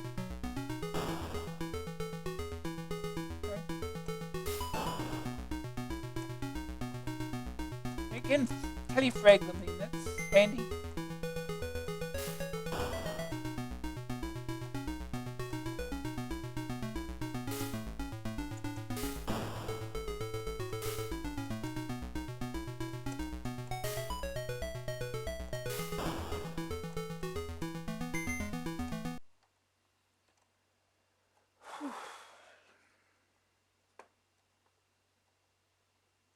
Level 8. Oh, jeez.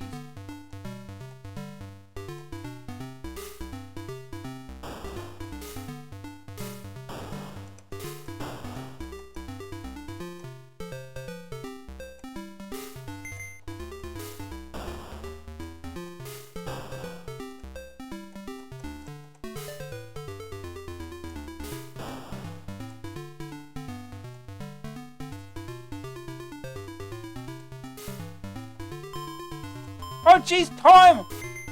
God.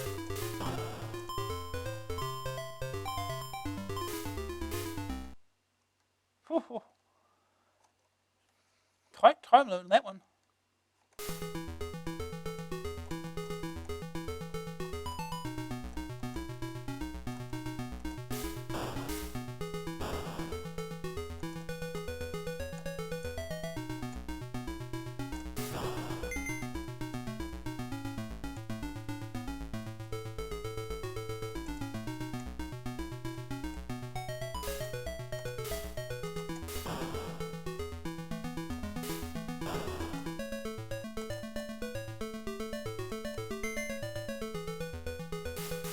Oh, went too fast.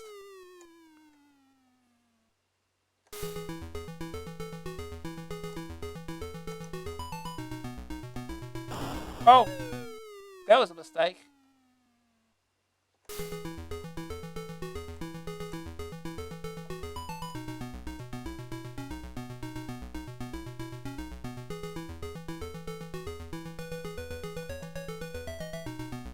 Oh, jeez. I got no lives left.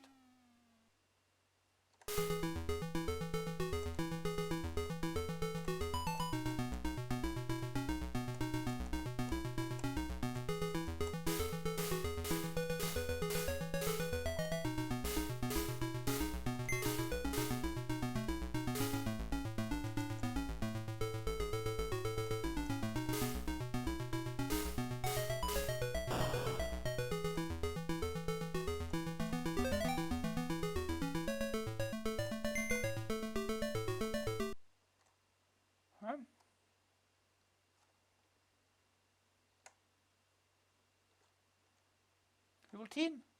We go through 10% of the game.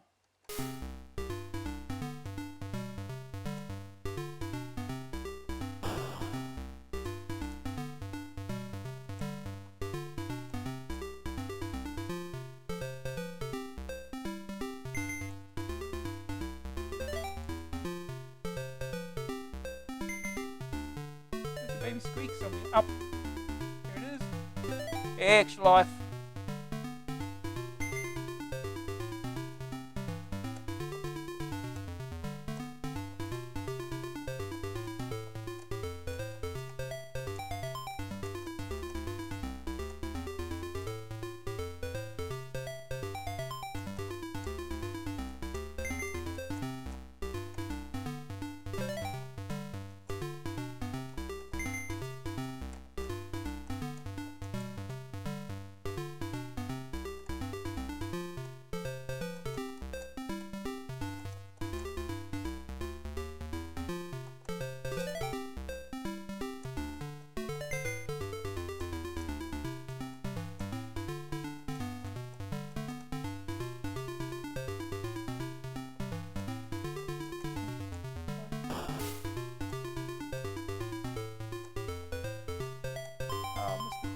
Jeez.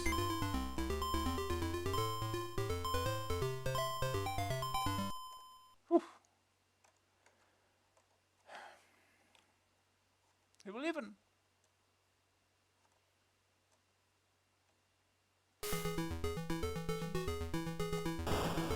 Ah.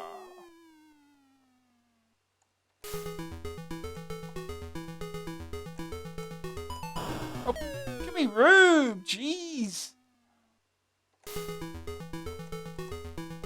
How are you supposed to tell that's going to happen? Game over.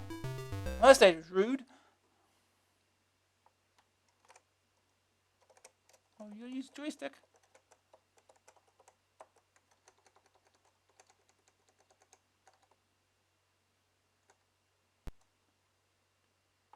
$91,850. Stage 11. Yeah. Oh, that's Skweek. Let's move on to the next game. Do we really need to go through that again?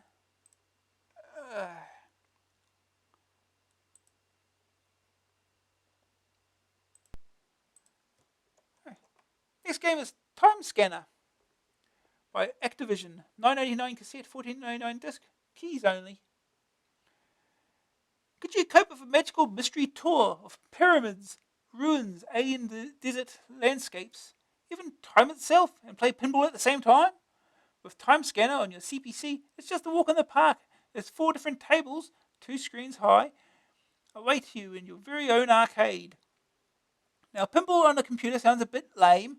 Tell the truth, it sounds very lame as a game concept.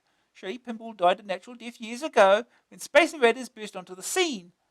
Wrong, it's back with a vengeance, and will have you beating your keyboard into submission for hours to come. The game opens with the volcano, an ordinary-looking, everyday pinball table, but all is not what it seems. You fire your first ball into play. Flippers at the ready. It's a waiting game as you ball ricochets around the pins and bumpers. Lights flash as your score starts to build up. You notice that when certain pins go down, the bumpers score more points. The strategy starts to evolve. The speed is a bit daunting at first. You just don't expect a computer game ball to move so sharpish. Flexing flippers a feel soon develops for the way to get the ball where you want it, when you want it there. Eventually a mistake is inevitable and the ball trickles past your guard. Yet the ball is not dead. The screen scrolls down to reveal the bottom of the half of the table. Again, all the trimmings are there, but this time there are also clear tubes that provide access back up to the top part of the screen. Firing a ball up from the bottom half also triggers one of the many bonus features, and the word volcano starts to light up. When the word is complete, an eruption occurs, and to your surprise, shoot not 1, not 2, but 3 balls for simultaneous play. This is supposed to be your advantage. Who are they trying to fool? 1 ball is bad enough, 3 over the top. You just can't concentrate on 3 places at once, and the flippers take a bashing.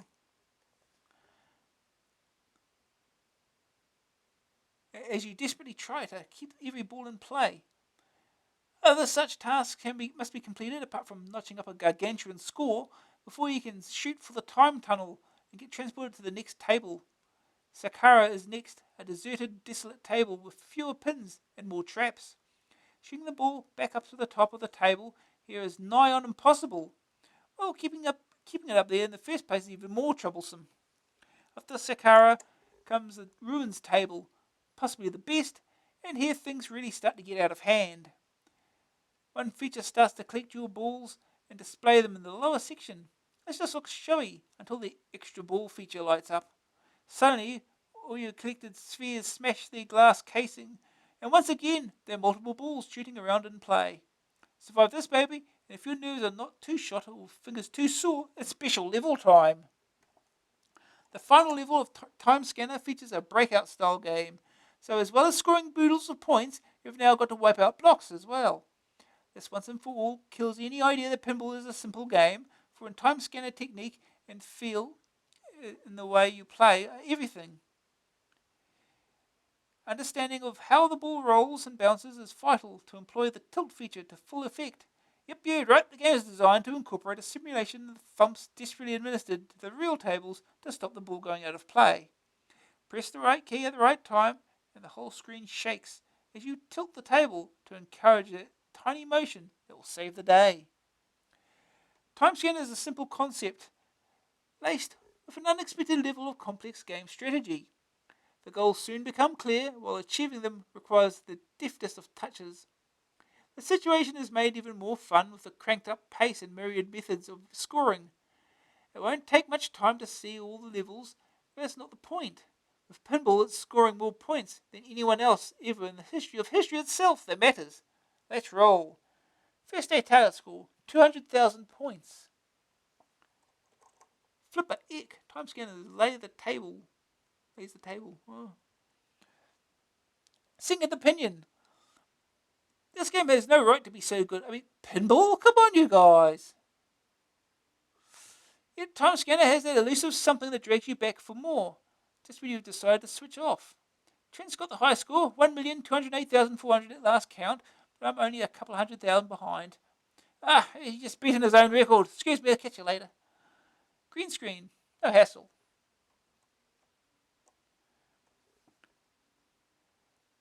The verdict. Graphics 84%.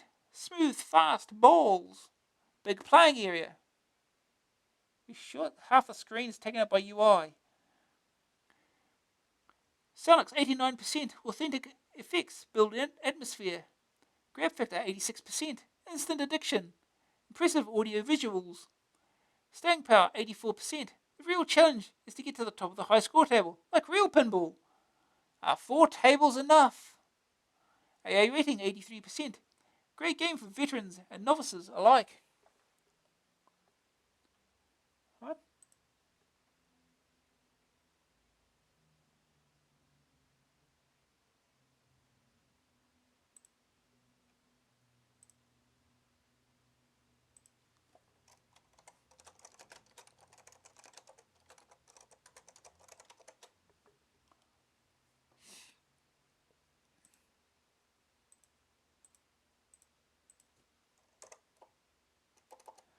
Right.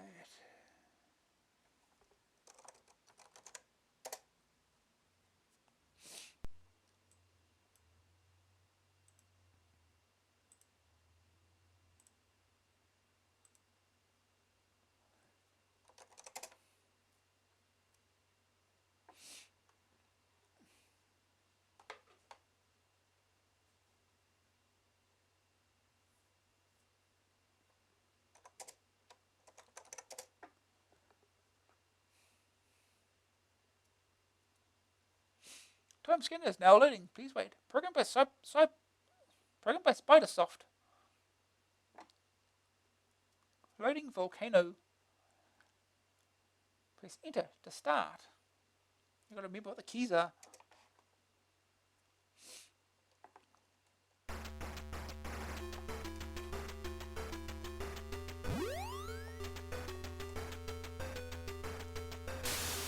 Oh. Yeah.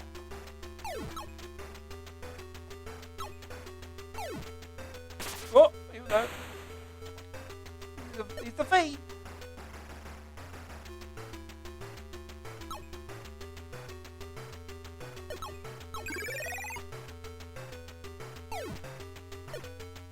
Oh.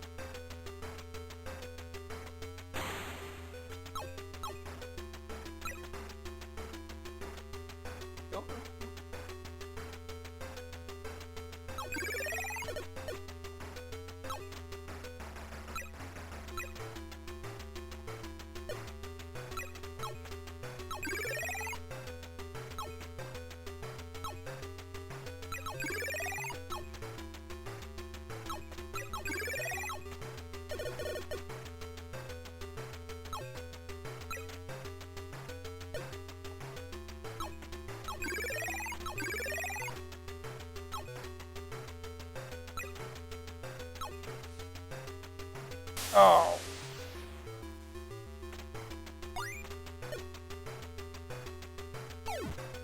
Oh, come on.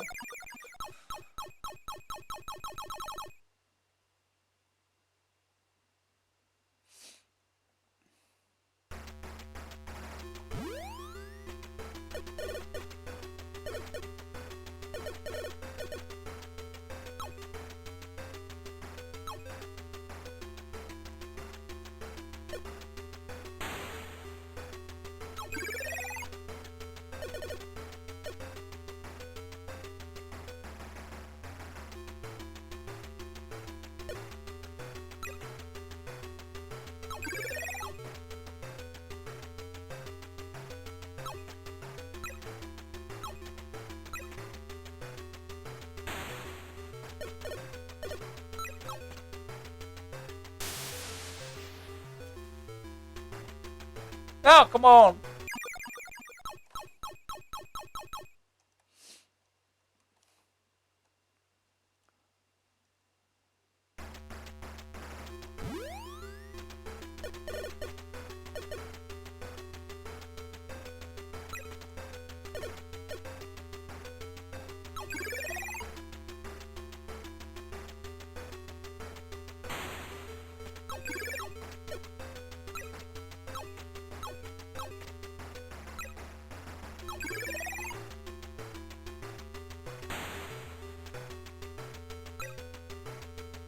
Ah, he's going right back up.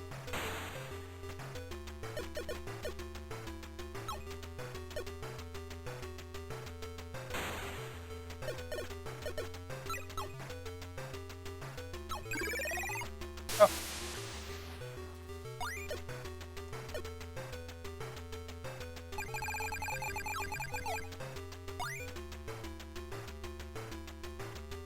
Oh.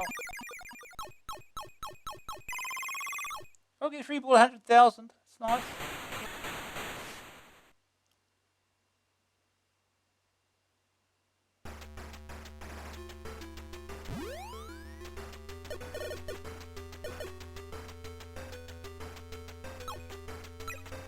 Oh.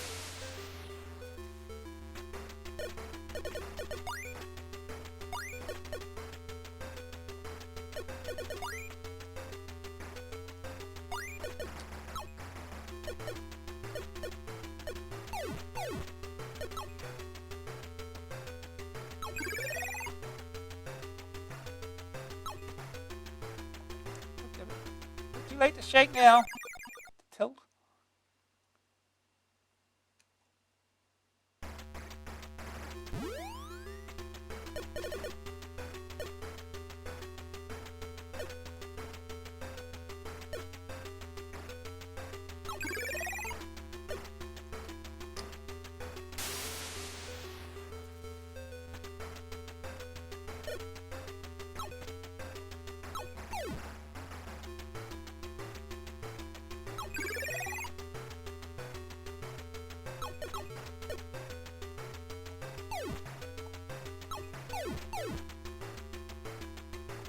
Oh. Way too easy to go down the lanes. Ugh. Oh, shoot again.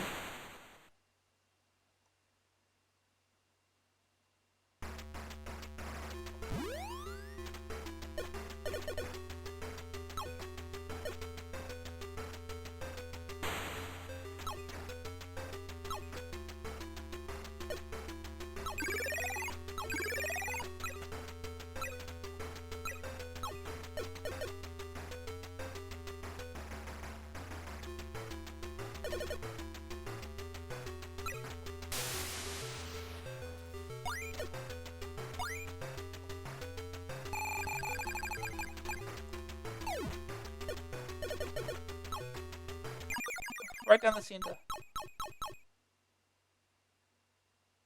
Terrible.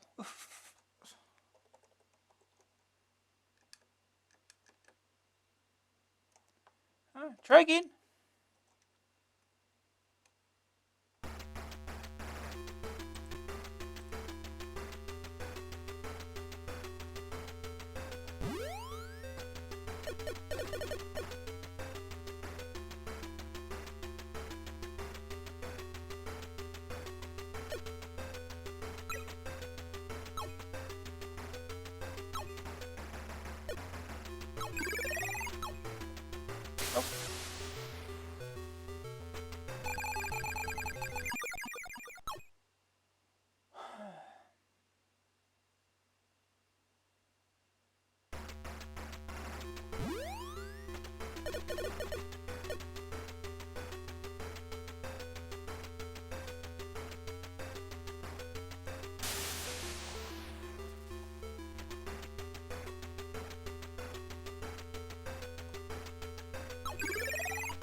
Oh.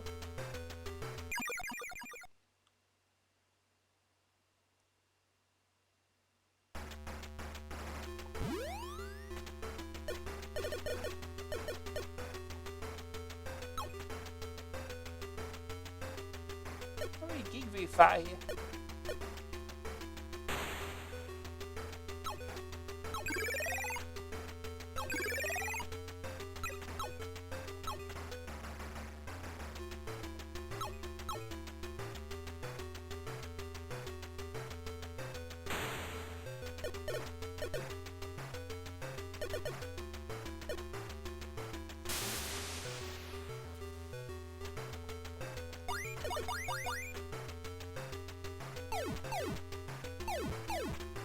Oh, one, two, throw ball.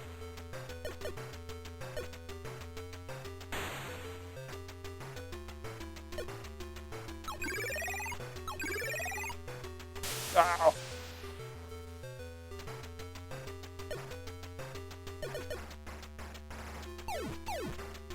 That's another one. 3.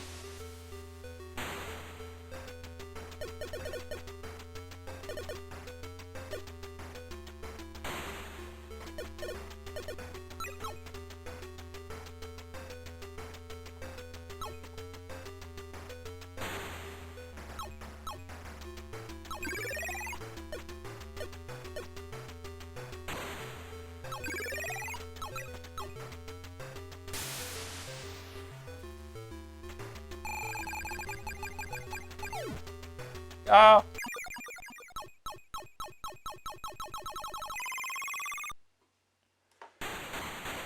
Shoot again.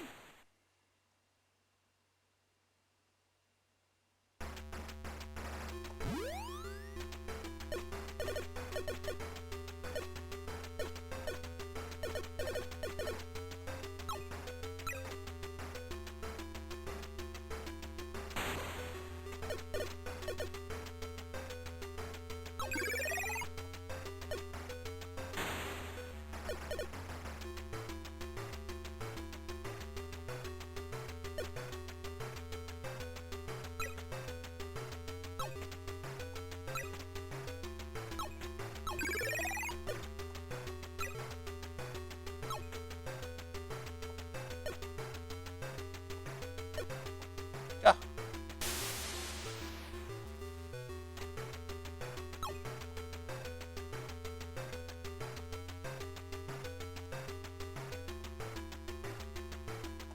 Oh.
Oh.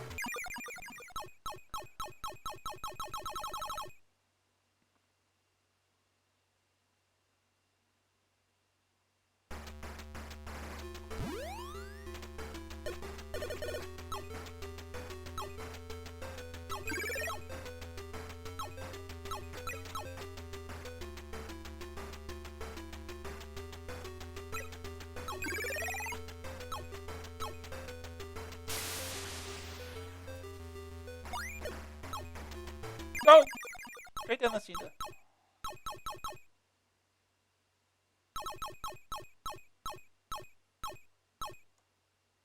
Game over.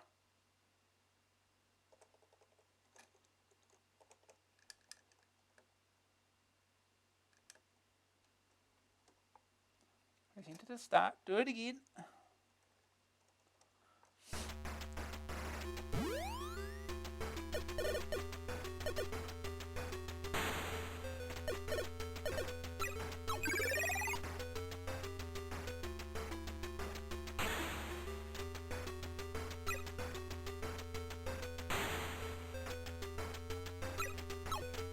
Oh! Oh!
Ah.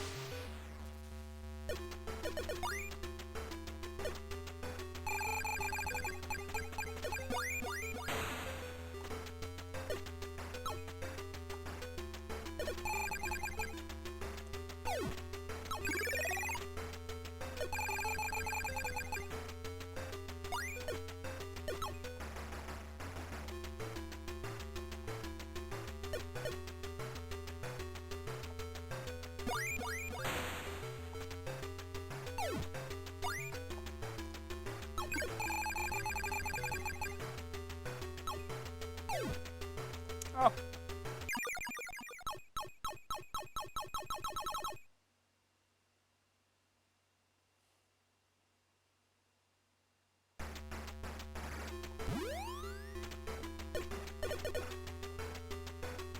Oh. Move it up.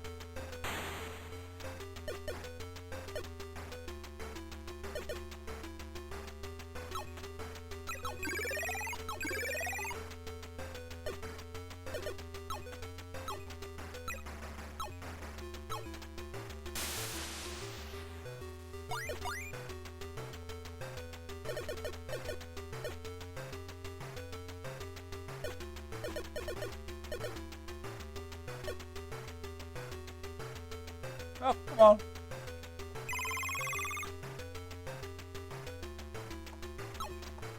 Ah.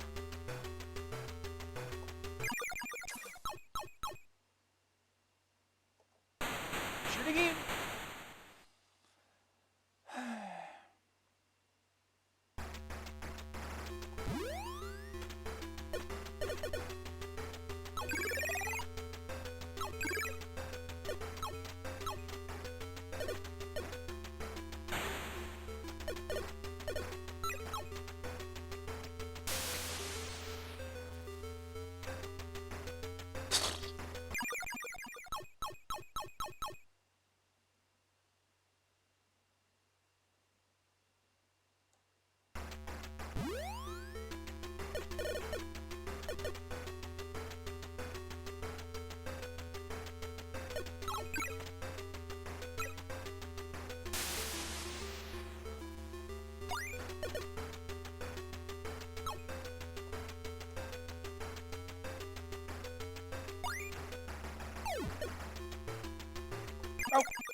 4.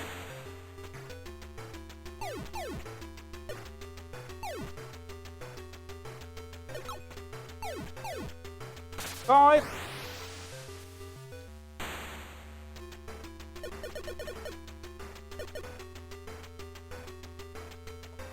Oh.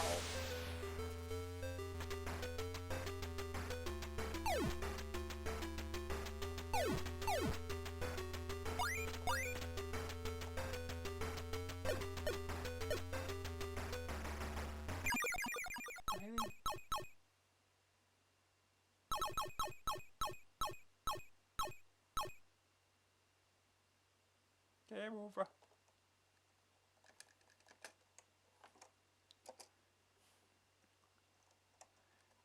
Can we at least beat Volcano?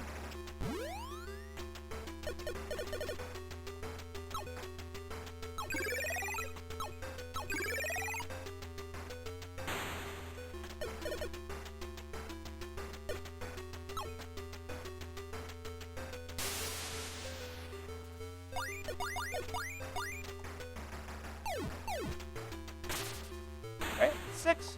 Oh.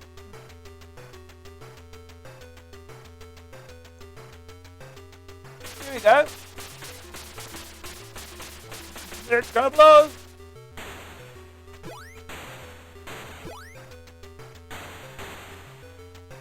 Oh Jesus, slow down. Oh. 3 balls is too much.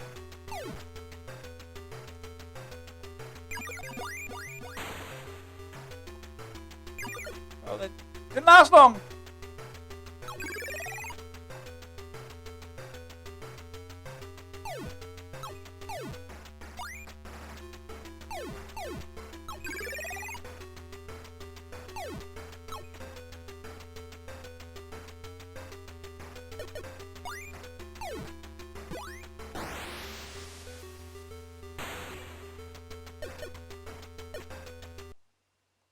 Loading the sector. Here we go. We finally got to a different stage.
Frame rate.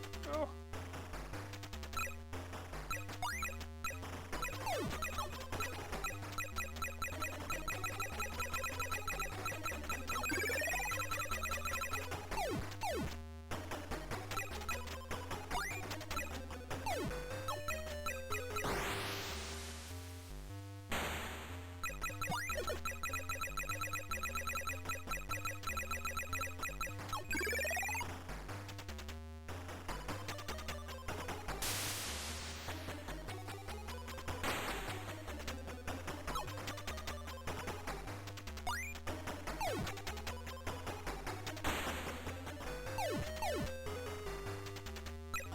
Oh.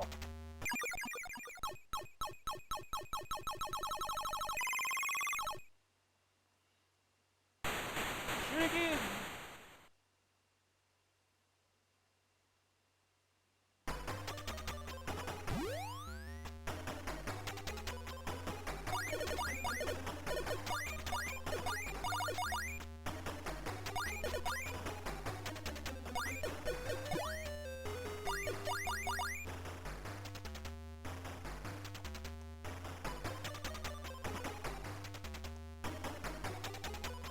Oh.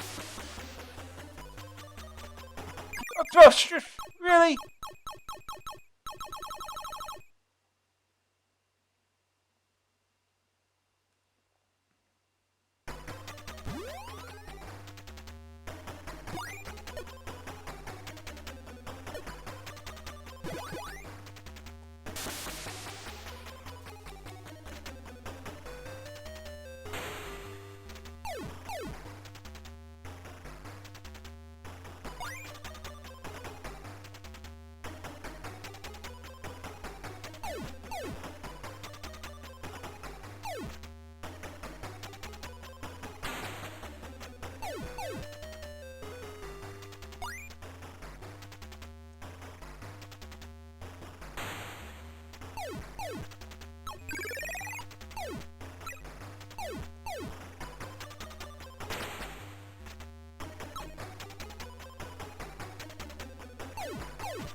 Oh.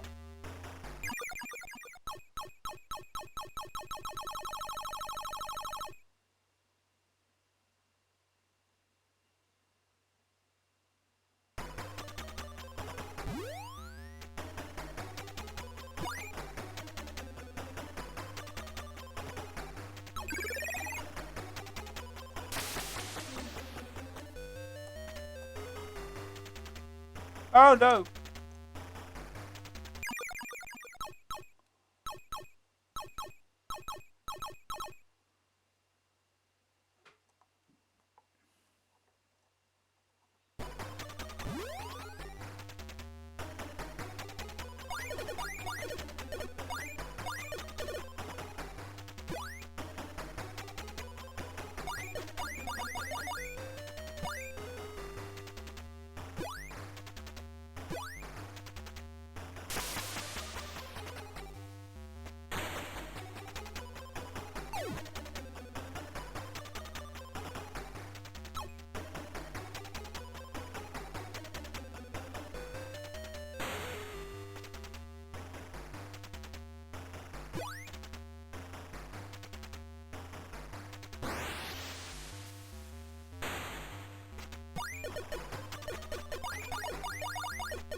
Damn it.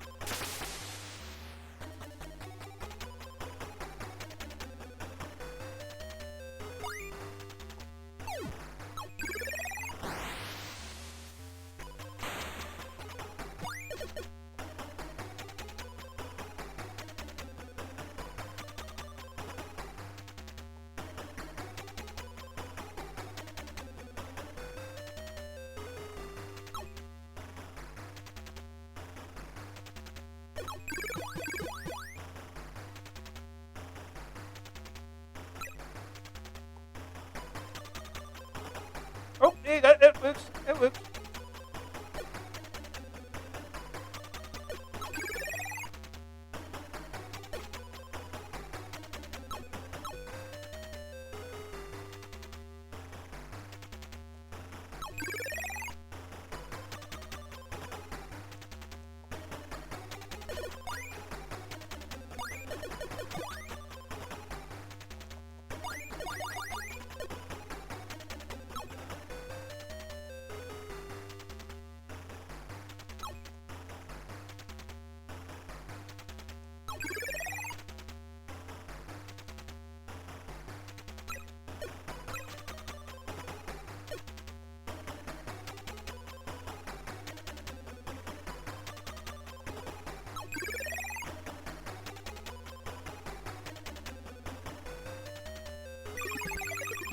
Pyramid.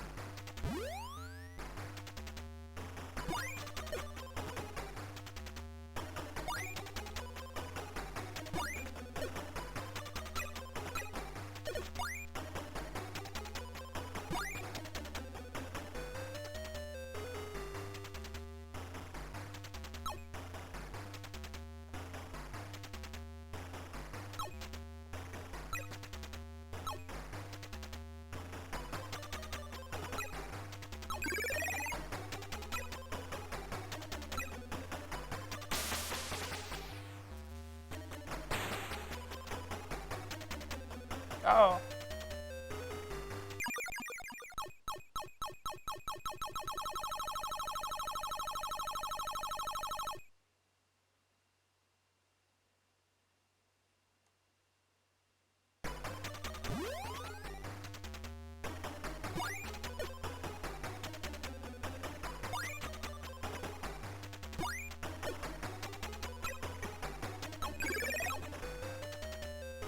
Oh, damn it.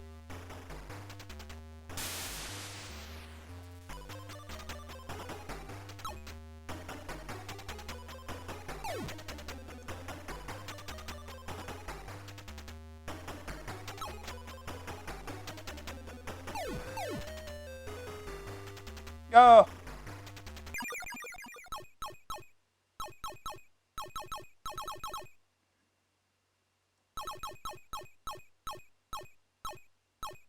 Oh. Game over.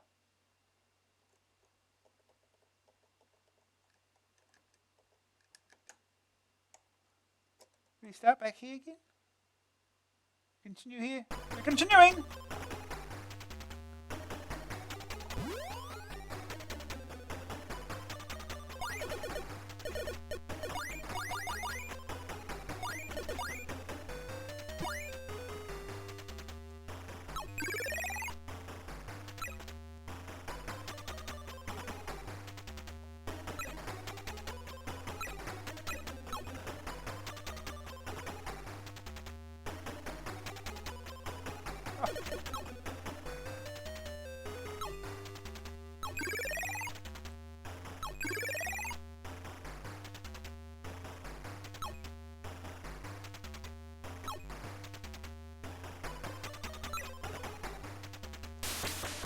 Uh.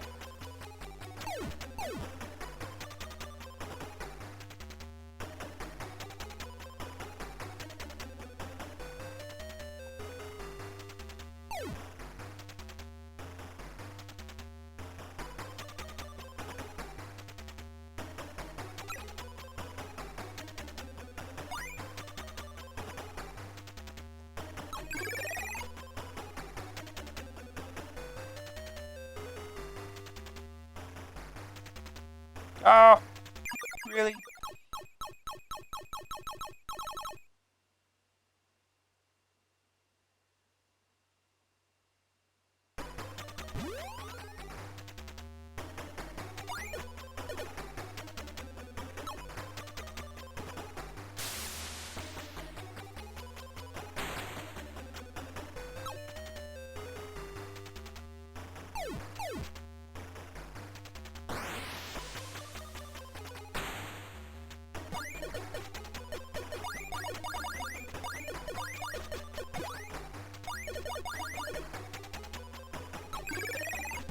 Finally.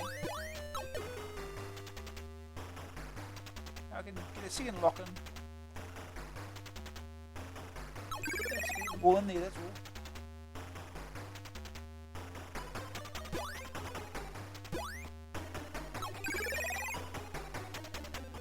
There we go.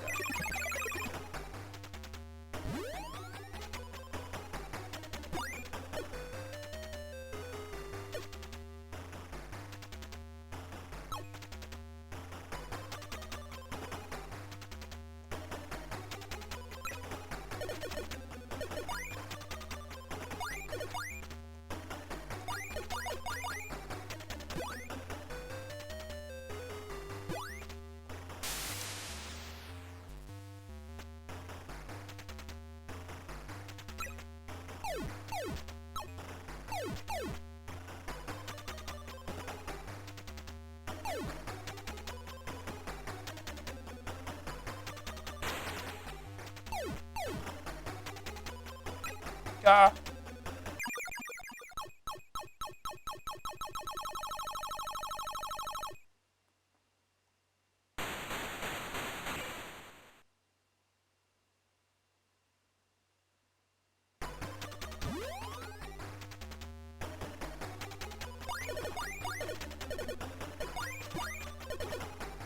Oh, oh, oh.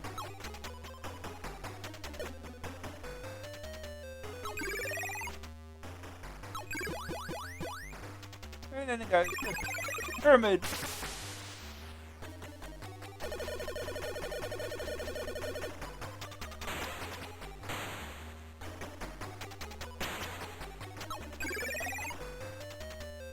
And the frame rate goes to the pot again.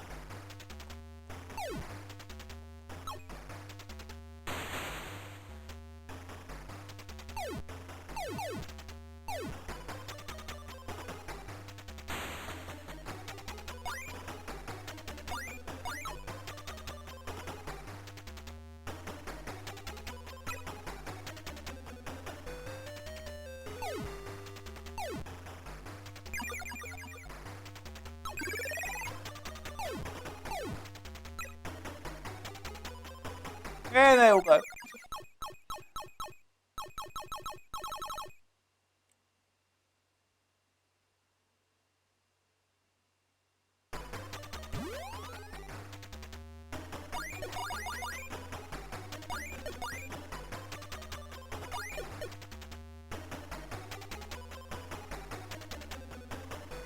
hit the time tunnel. Nope.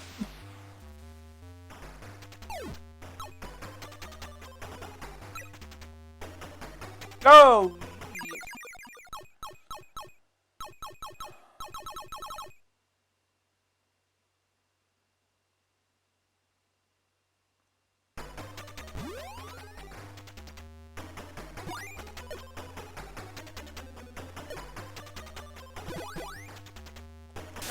Oh, hit the time tunnel.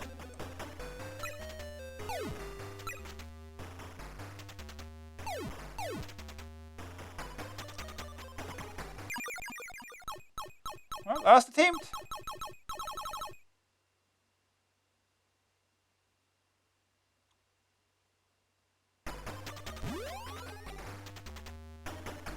Oh, oh no!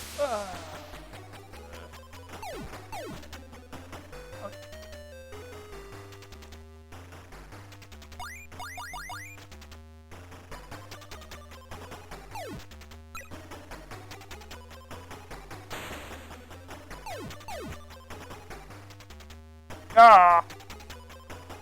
Oh well.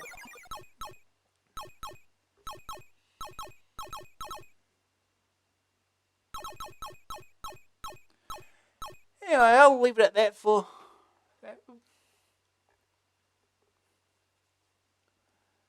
We spent long enough on this. We'll move on. One more game. We'll do one more game. It's nearly 11 o'clock, but we'll do just one more game. So I think it's one I don't not that good at or don't know much about. But it's Thunderbirds. Grand Slam, $12.95 double cassette, $14.95 double disc. Free audio tape with tape or disc. Joystick or keys. Tracy Island, playground of the rich and famous. This oasis in the sea is the domain of the fabulously wealthy Tracy clan and home of the mighty Thunderbirds, known to the world as International Rescue. John sends an urgent message from Thunderbird 5. Some miners are trapped miles below the surface of the earth. The mine is flooding, and the workers look sure to perish. Only a miracle can save them now. And that's just what you might get, as Scott Tracy is fond of saying. Brains are stationed in the mole, IR's super tunneling vehicle, and Alan flies Thunderbird 2, carrying it to the scene. Before he can say, "Okay, Father," the mission begins. Brains has tunneled his way to the bottom of the shaft, while Alan is topside. The plan is to rendezvous with the miners. Alan Tracy bringing the winch. The winch down from Thunderbird 2. Well, Brains tries to avert flooding by repairing the pumping equipment.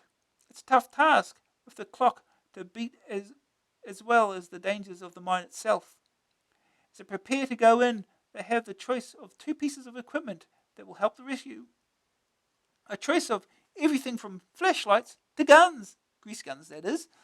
Each IR member is only able to hold two items at any one time. So success is dependent upon knowing where to dump items for Ron later on. The mine is very dangerous though, pitfalls literally awaiting Alan or Brains if you let them charge into the darkened, heavy playing hint tunnels. Brains is in the most immediate danger as he tries to stop the mine becoming an underground pool. He's forced to negotiate old and very rickety lifts and blocked passageways before he gets a chance to stop the water. Take too long and the guy with the specs takes an early bath.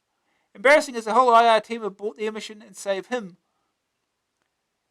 Alan's main task is making his way quickly down to the miners. There are some helpful devices to speed him along, but again, it's finding where they are and how to use them. You control both characters at the same time, toggling between pictures of them in the action individually. Works like a cut on TV. The game manages to retain the authentic Thunderbird's flavour. Heads are too big, lip movements have nothing whatsoever to do with the message screen, and to see them swim is classic Anderson. It's with wobbly heads and silly walk the wooden tops carry out their missions, just like the real thing, but without the strings. There are 3 further increasingly complex adventures for the Thunderbirds to complete if the world is to be saved. Alan and Gordon are dispatched with Thunderbird 2 and Thunderbird 4 to aid of the Oceanic Star, a submarine couple crippled by the Hood's sabotage. This time the main danger is not falling rocks, but radiation and water flowing through the vessel. The water needs to be evacuated. But most importantly, the nuclear reactor must be shut down to avoid poisoning the ocean. Good grief, even Thunderbirds are green now. Of course, being under the sea brings new difficulties, such as the need for oxygen and the threat of attack from sharks who strike before you can say FAB. Life is made all the more strenuous by a tighter time limit. Thunderbird 4 stands by as a means of escape if things turn nasty. But the sub and the environment must be salvaged if you are to get to the third and best stage. The coffee pot communicator starts to buzz. Lady Penelope answers the secret communication from Jeff Tracy, head honcho on the Tracy Ranch. The World Intelligence Executive accident report on the Oceanic Star has identified the culprit behind the mining of the sub. Whoever planted the mine also filmed Thunderbird 2 at the scene. But red tape stops them giving IR the Hood's name. In order to act effectively, all IR operations must be top secret, so Parker and Lady P are asked to break into the bank and steal the file. Later, other Thunderbirds can regain the tape. As well as the guards and the security systems that are set to delay and capture the intrepid pair, there are also a number of puzzles that require action from both characters to solve. The tension reaches hair-tearing stage when deep inside the vault, with the clocking ebbing away, you are forced to try various combinations of switches to open doors or get tools. It's well worth investing time doing some biographical research on the characters, because special personal skills are required to complete the mission. Can you work out how to rob one of the safest banks in the world? If you do, including part of the Thunderbirds drama is yours to attempt. Having established that it was your arch-enemy, the Hood, who's been causing you all this grief, it's time to go and sort him out once and for all. You're not out to blow him limb from limb, however, for Thunderbirds are far too nice to go around killing people. After all, it's impolite and bad for the ratings. The Hood, though, has no such moral problems, and is preparing to blackmail the world with a fiendishly evil plan. International rescue are the world's only hope, but that hope is fading as fast as time runs out. The graphics are a spectrum upgrade, as the programmers at Slam HQ decided that it would be more appropriate to have comic cartoon style. Oh god, how do we read all this? The screens are detailed and something with great depth of field. If, for example, the Tracy's apparently walking between rows of pillars, the humorous element is very strong, entirely replacing the need for violent action. Just select the yo-yo as an item on level 4 to find out what's something. Thunderbirds cannot be called action-packed, and and graphics are very obviously spicky style. But the game plays brilliantly and has enough problems and puzzles to keep even brains busy for weeks. Coming in a 2 cassette disc pack with a free audio tape of all your favourite Thunderbirds tunes. It's something value. When you've been Operation Wolf until you can barely touch a joystick, you get out your Thunderbirds and give your brain a thorough, and for the older ones among us, a nostalgic workout. First day target score. Finish Mind Menace level 1. Second opinion. Although it's not as instantly attractive as some games I've seen, Thunderbirds has the kind of depth and long-term appeal that I find really rewarding. It seems like a game you won't tire of after a couple of days. It's unlikely that any game this year will provide better value for money. International crew. International Rescue Crew roster. Jeff Tracy, founder and father of the Thunderbirds, multi-millionaire owner of Tracy Island. Scott Tracy, eldest brother and pilot of Thunderbird 1, educated at Oxford, but don't hold that against him. Virgil, technical expert and pilot of Thunderbird 2, highly musical. Alan Tracy, trained astronaut and pilot of Thunderbird 3, also a Grand Prix champion driver, in love with Tintin. Gordon Tracy, ex-member of WASP, see a Stingray Annuals, pilot of Thunderbird 4. John Tracy, pilot of Thunderbird 5, spends long missions alone in space due to excessive ugliness. Brains, real name Horatio Hackenbacker, child prodigy and genius designer of the Thunderbirds. Carano, long-time friend of Jeff, does the cooking, right on, and looks after the decor on Tracy Island. Tintin, only daughter of Carano, deeply in love with Alan, technical expert. Lady Penelope, aristocratic ex-secret agent, rides a six-wheeled pink Rolls-Royce FAB-1, chauffeured by Parker. Parker, Aloysius Parker, reformed burglar, recruited as chauffeur by Lady P when caught robbing her house. And here's a picture of them all. Apparently it's Christmas. The verdict. Graphics 72%, souped up specky, great detail and variety. Sonics 90%, fun effects, audio fun with a theme. Graph factor 89%, everyone loves the Thunderbirds. Mind menace is survivable and solvable. Say so. Staying power 95%, 4 vastly complex and huge levels. Time nodes make life very awkward. AA rating 90%, outrageously good value for money. Infuriatingly addictive fun. Now we get to play it and just wander around and not know what on earth we're doing.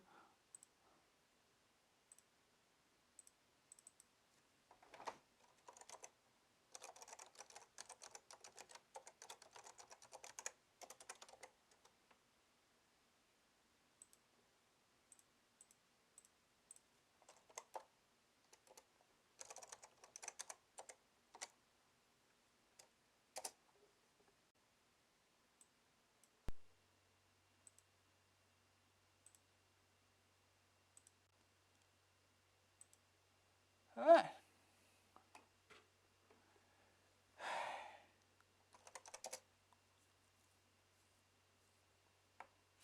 Oh, what's this again?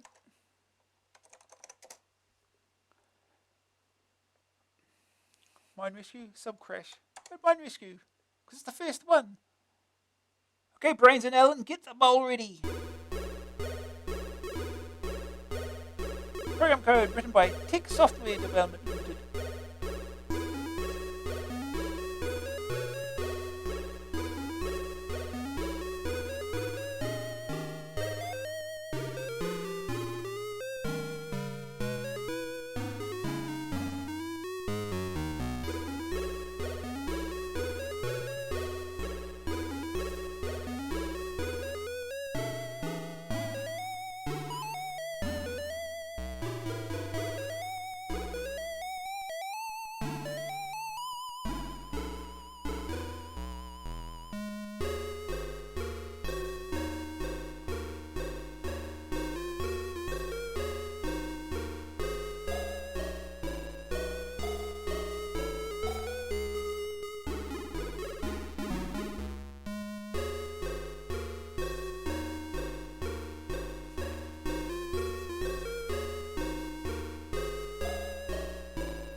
Still going.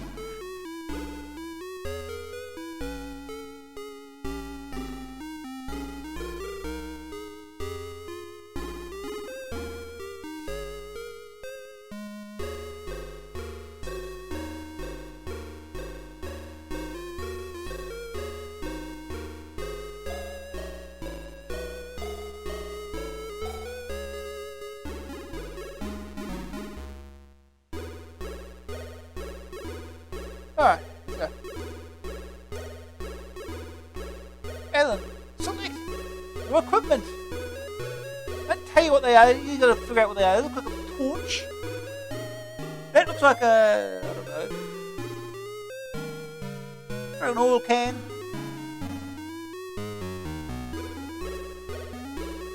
Megaphone? I don't know. That's a bag of crisps. It's a lantern.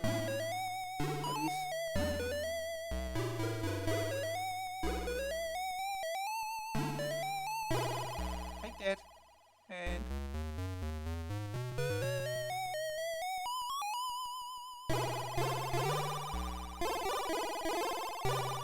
going. Brains! Select your equipment. Or you can get a torch. I'm sure he knows how to use it. Right. This is International Rescue. Thunderbirds? Go. Oh, over we go. Walking. I guess this is the entrance. We're not going to. Oh, don't drop items here. Down to drop item. Down to pick it up again. Don't also go down the ladders.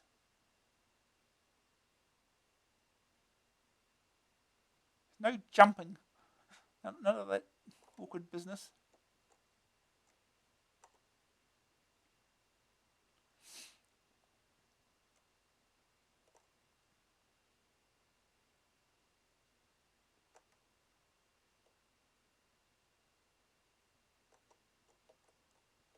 Well, I've got an item here. I don't know what that is.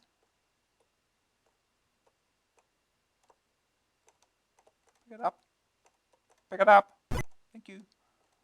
I don't know what it does. I assume it does something. I don't know what. Presume it uses a selected item? I don't know.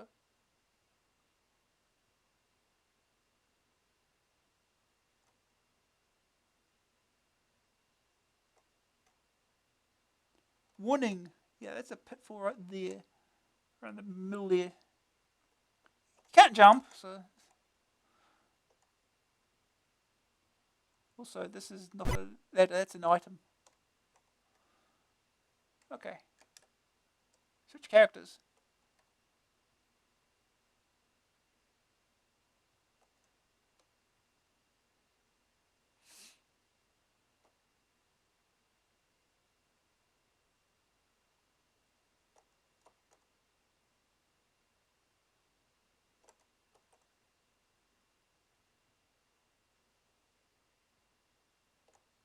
Oh, jeez. Filling stalagmites.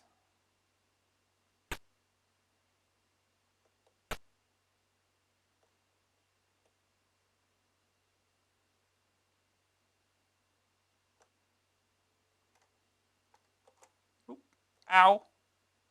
Oh no, missed. Go the way just in time, I guess. Oh, jeez.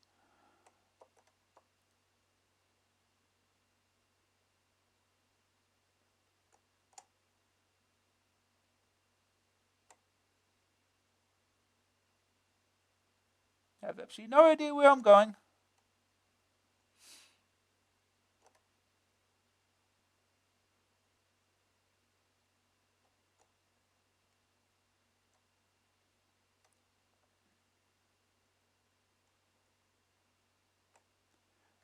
This lift appears to be jammed. So a little oil can work here for this. That's right. We just have to drop the item on it.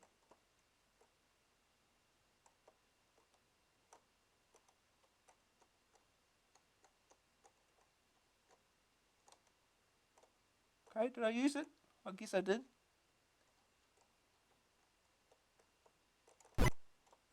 Oh no, I didn't. I just dropped it there. Couldn't see it!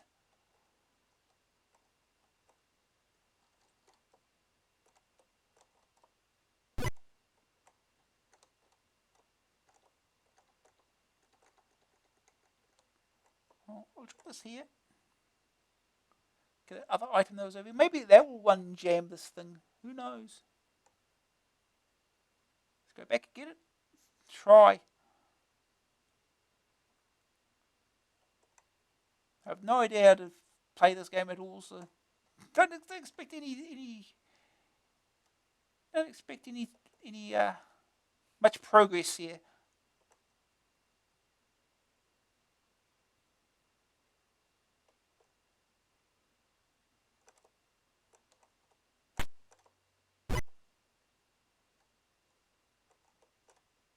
I don't know what it is. It looks like a mallet, maybe. We'll see.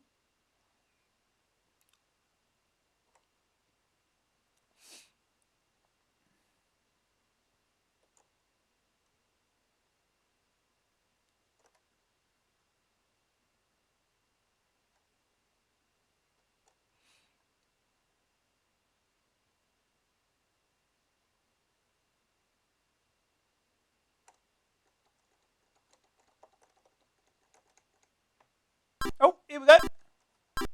We did something. Keep going. Keep going. Get it.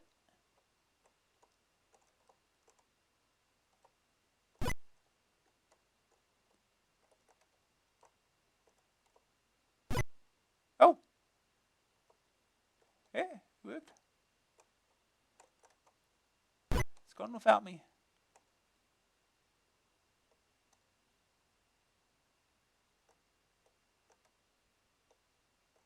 Come on. Get down here now.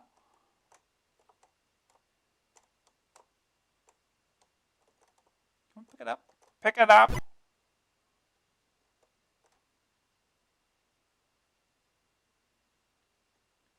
Oh, we're slowest lift now.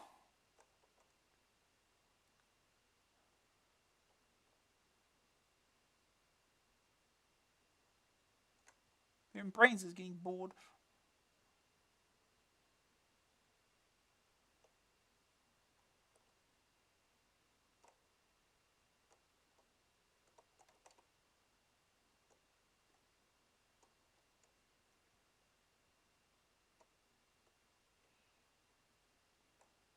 Does it not come back down?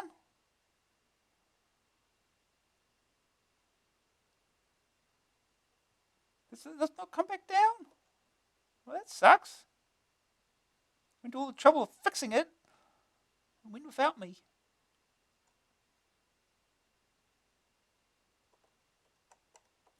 Stop trying to drop things. Oh, is the water coming? Oh. Well, looks like time's running out. Get me out of here.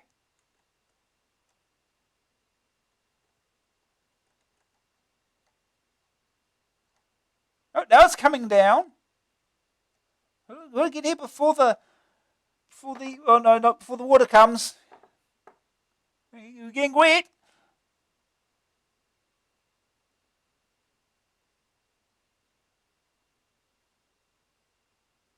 Can you swim? No, apparently it just drains your energy. Well, his brains couldn't swim.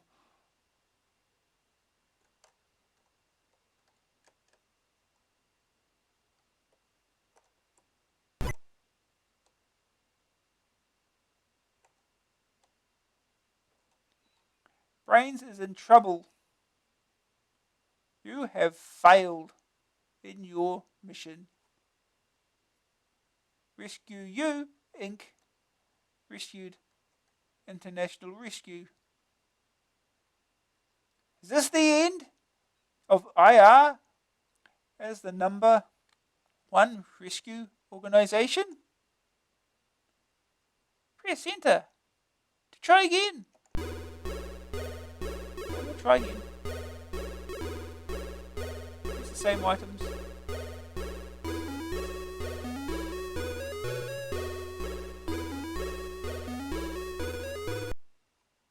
Okay. We'll go straight to brain. We'll try to take the lift this time.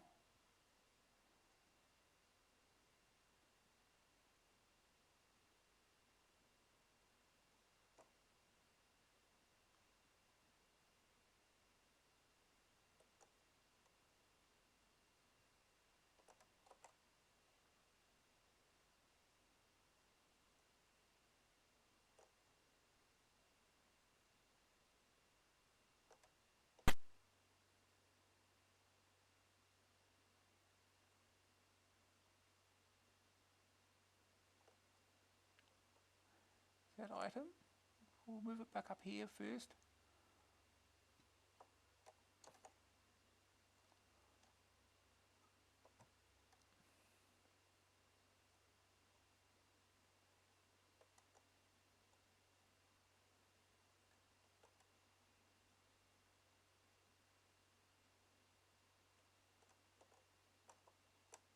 Another torch.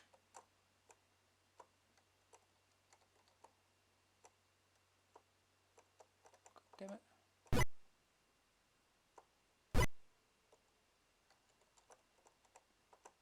Good. Climb down. Climb down, Brains. Come on. You can do it.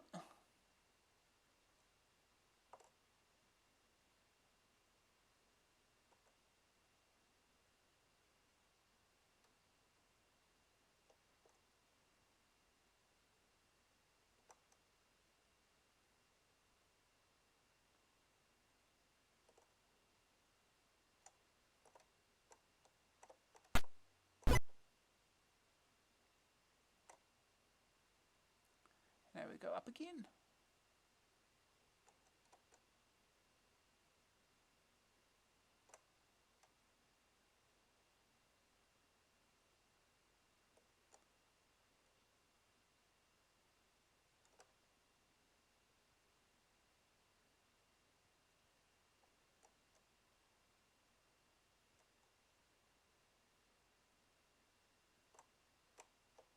Drop that there. Pick this up. Pick it up. Thank you. Just try not to miss it this time. Miss the lift.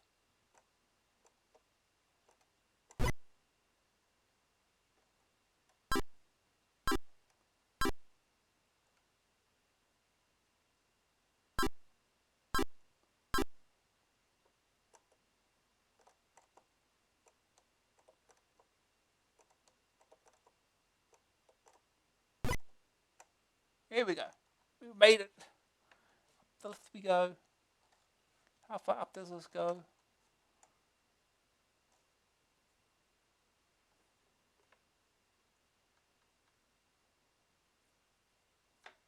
Well, not like I want to get off at this point. Let's go up again.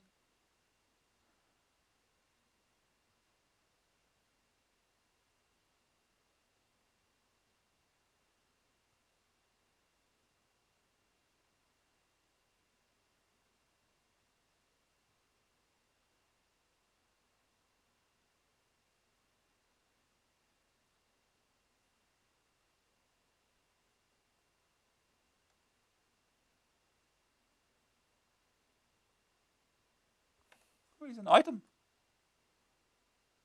Like a detonator or something.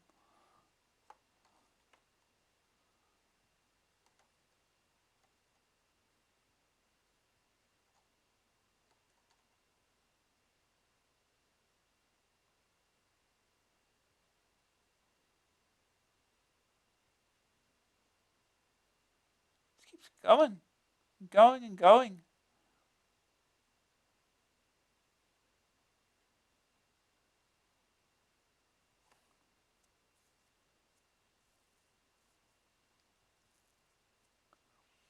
Oh, here we go. Warning. Oh. This looks like the water pump. Good. What do I do with it?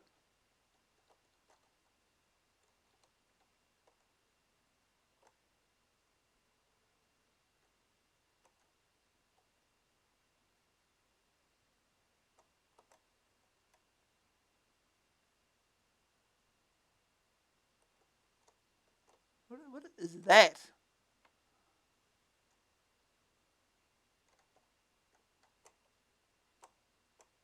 Oh, pick it up.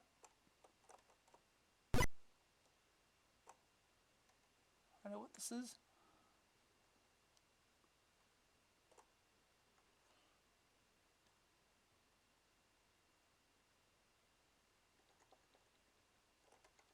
There's nothing here.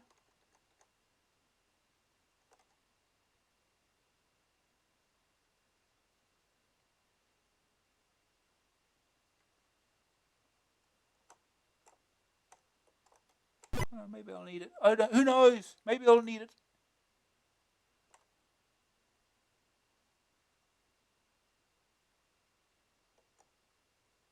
Got 2 letters here. Which one's the right one?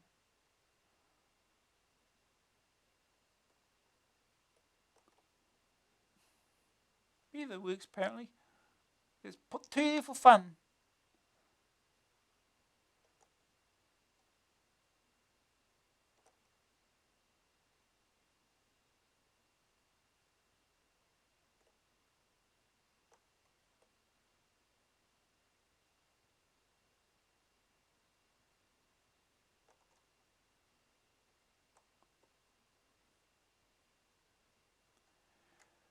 How weird too.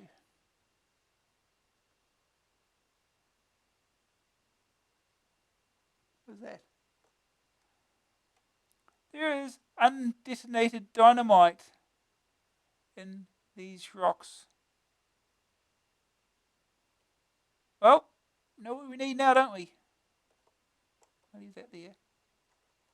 Hey, wait a minute, is this... No. Leave it there for now. Maybe we can get that detonator looking thing, if I've got time to. If this doesn't, no. If this was controllable, that would be much nicer. Down.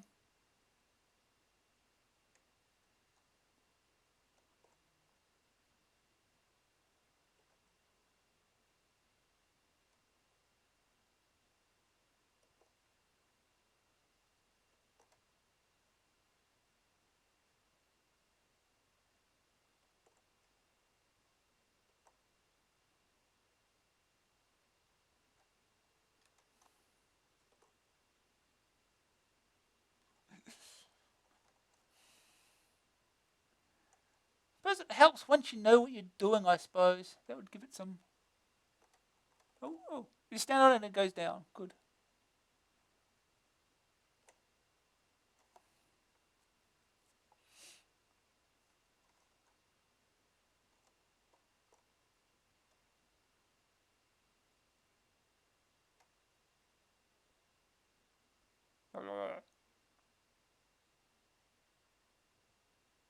Here it is.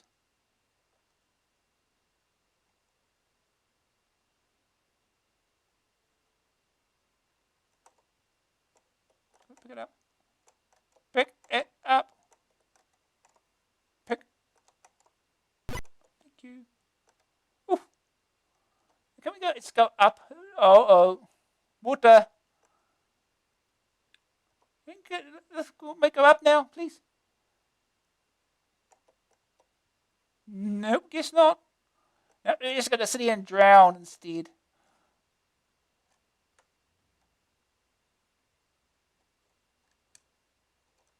Suspect we don't need to see nothing. Or do we? Oh, he's drowning. Oh.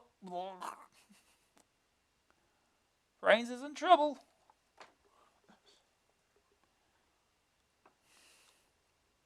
Well, I suppose we could have a quick look at the second mission. If we can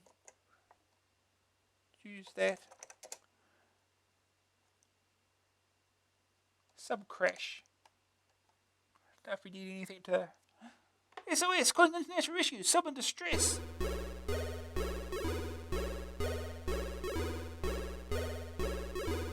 Password for above, we need the password. Let's see if we can pick this up.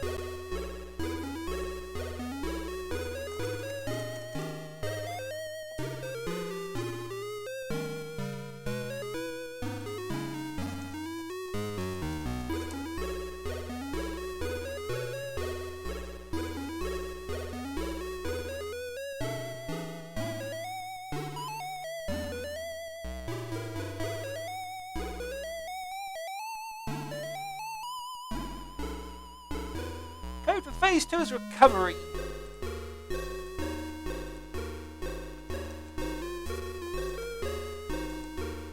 Password correct.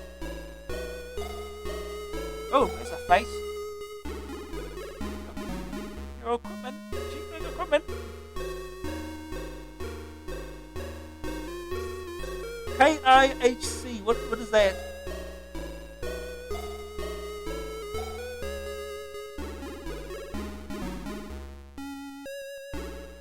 What is this a can of, I wonder? Is it a can of shark repellent? That would help. Alan, select your equipment.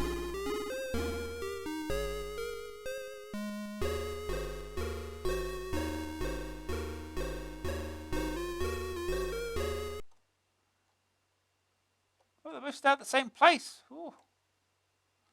International Rescue. Thunderbirds.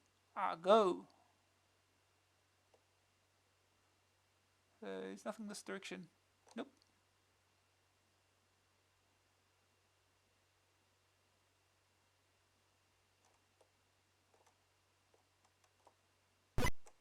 Right, so where do we go? What do we do?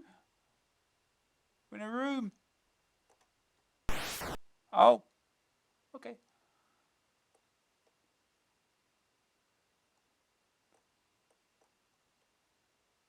Fancy looking.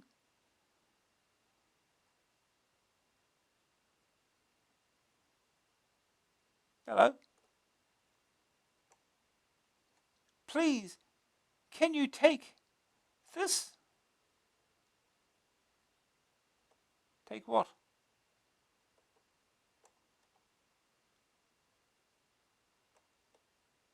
Oh, gave me a thing.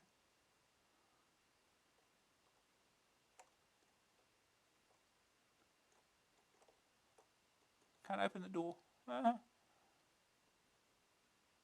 know what it is. What is it? There's nothing there.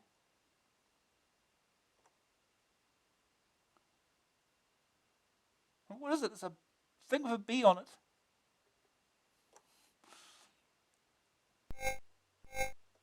Oh. Okay. These things open automatically. Bridge.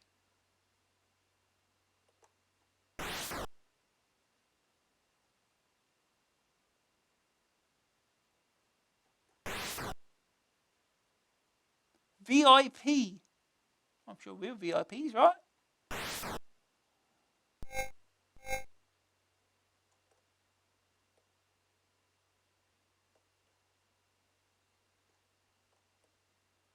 Well, there's nothing here, is there?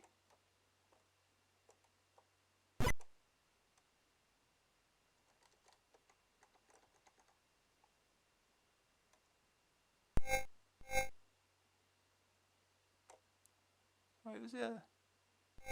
Oh, there's a thing here. Oh. Hide it behind the foreground object. Oh. We just dump into water. Of course. Of course. Just dump into the water.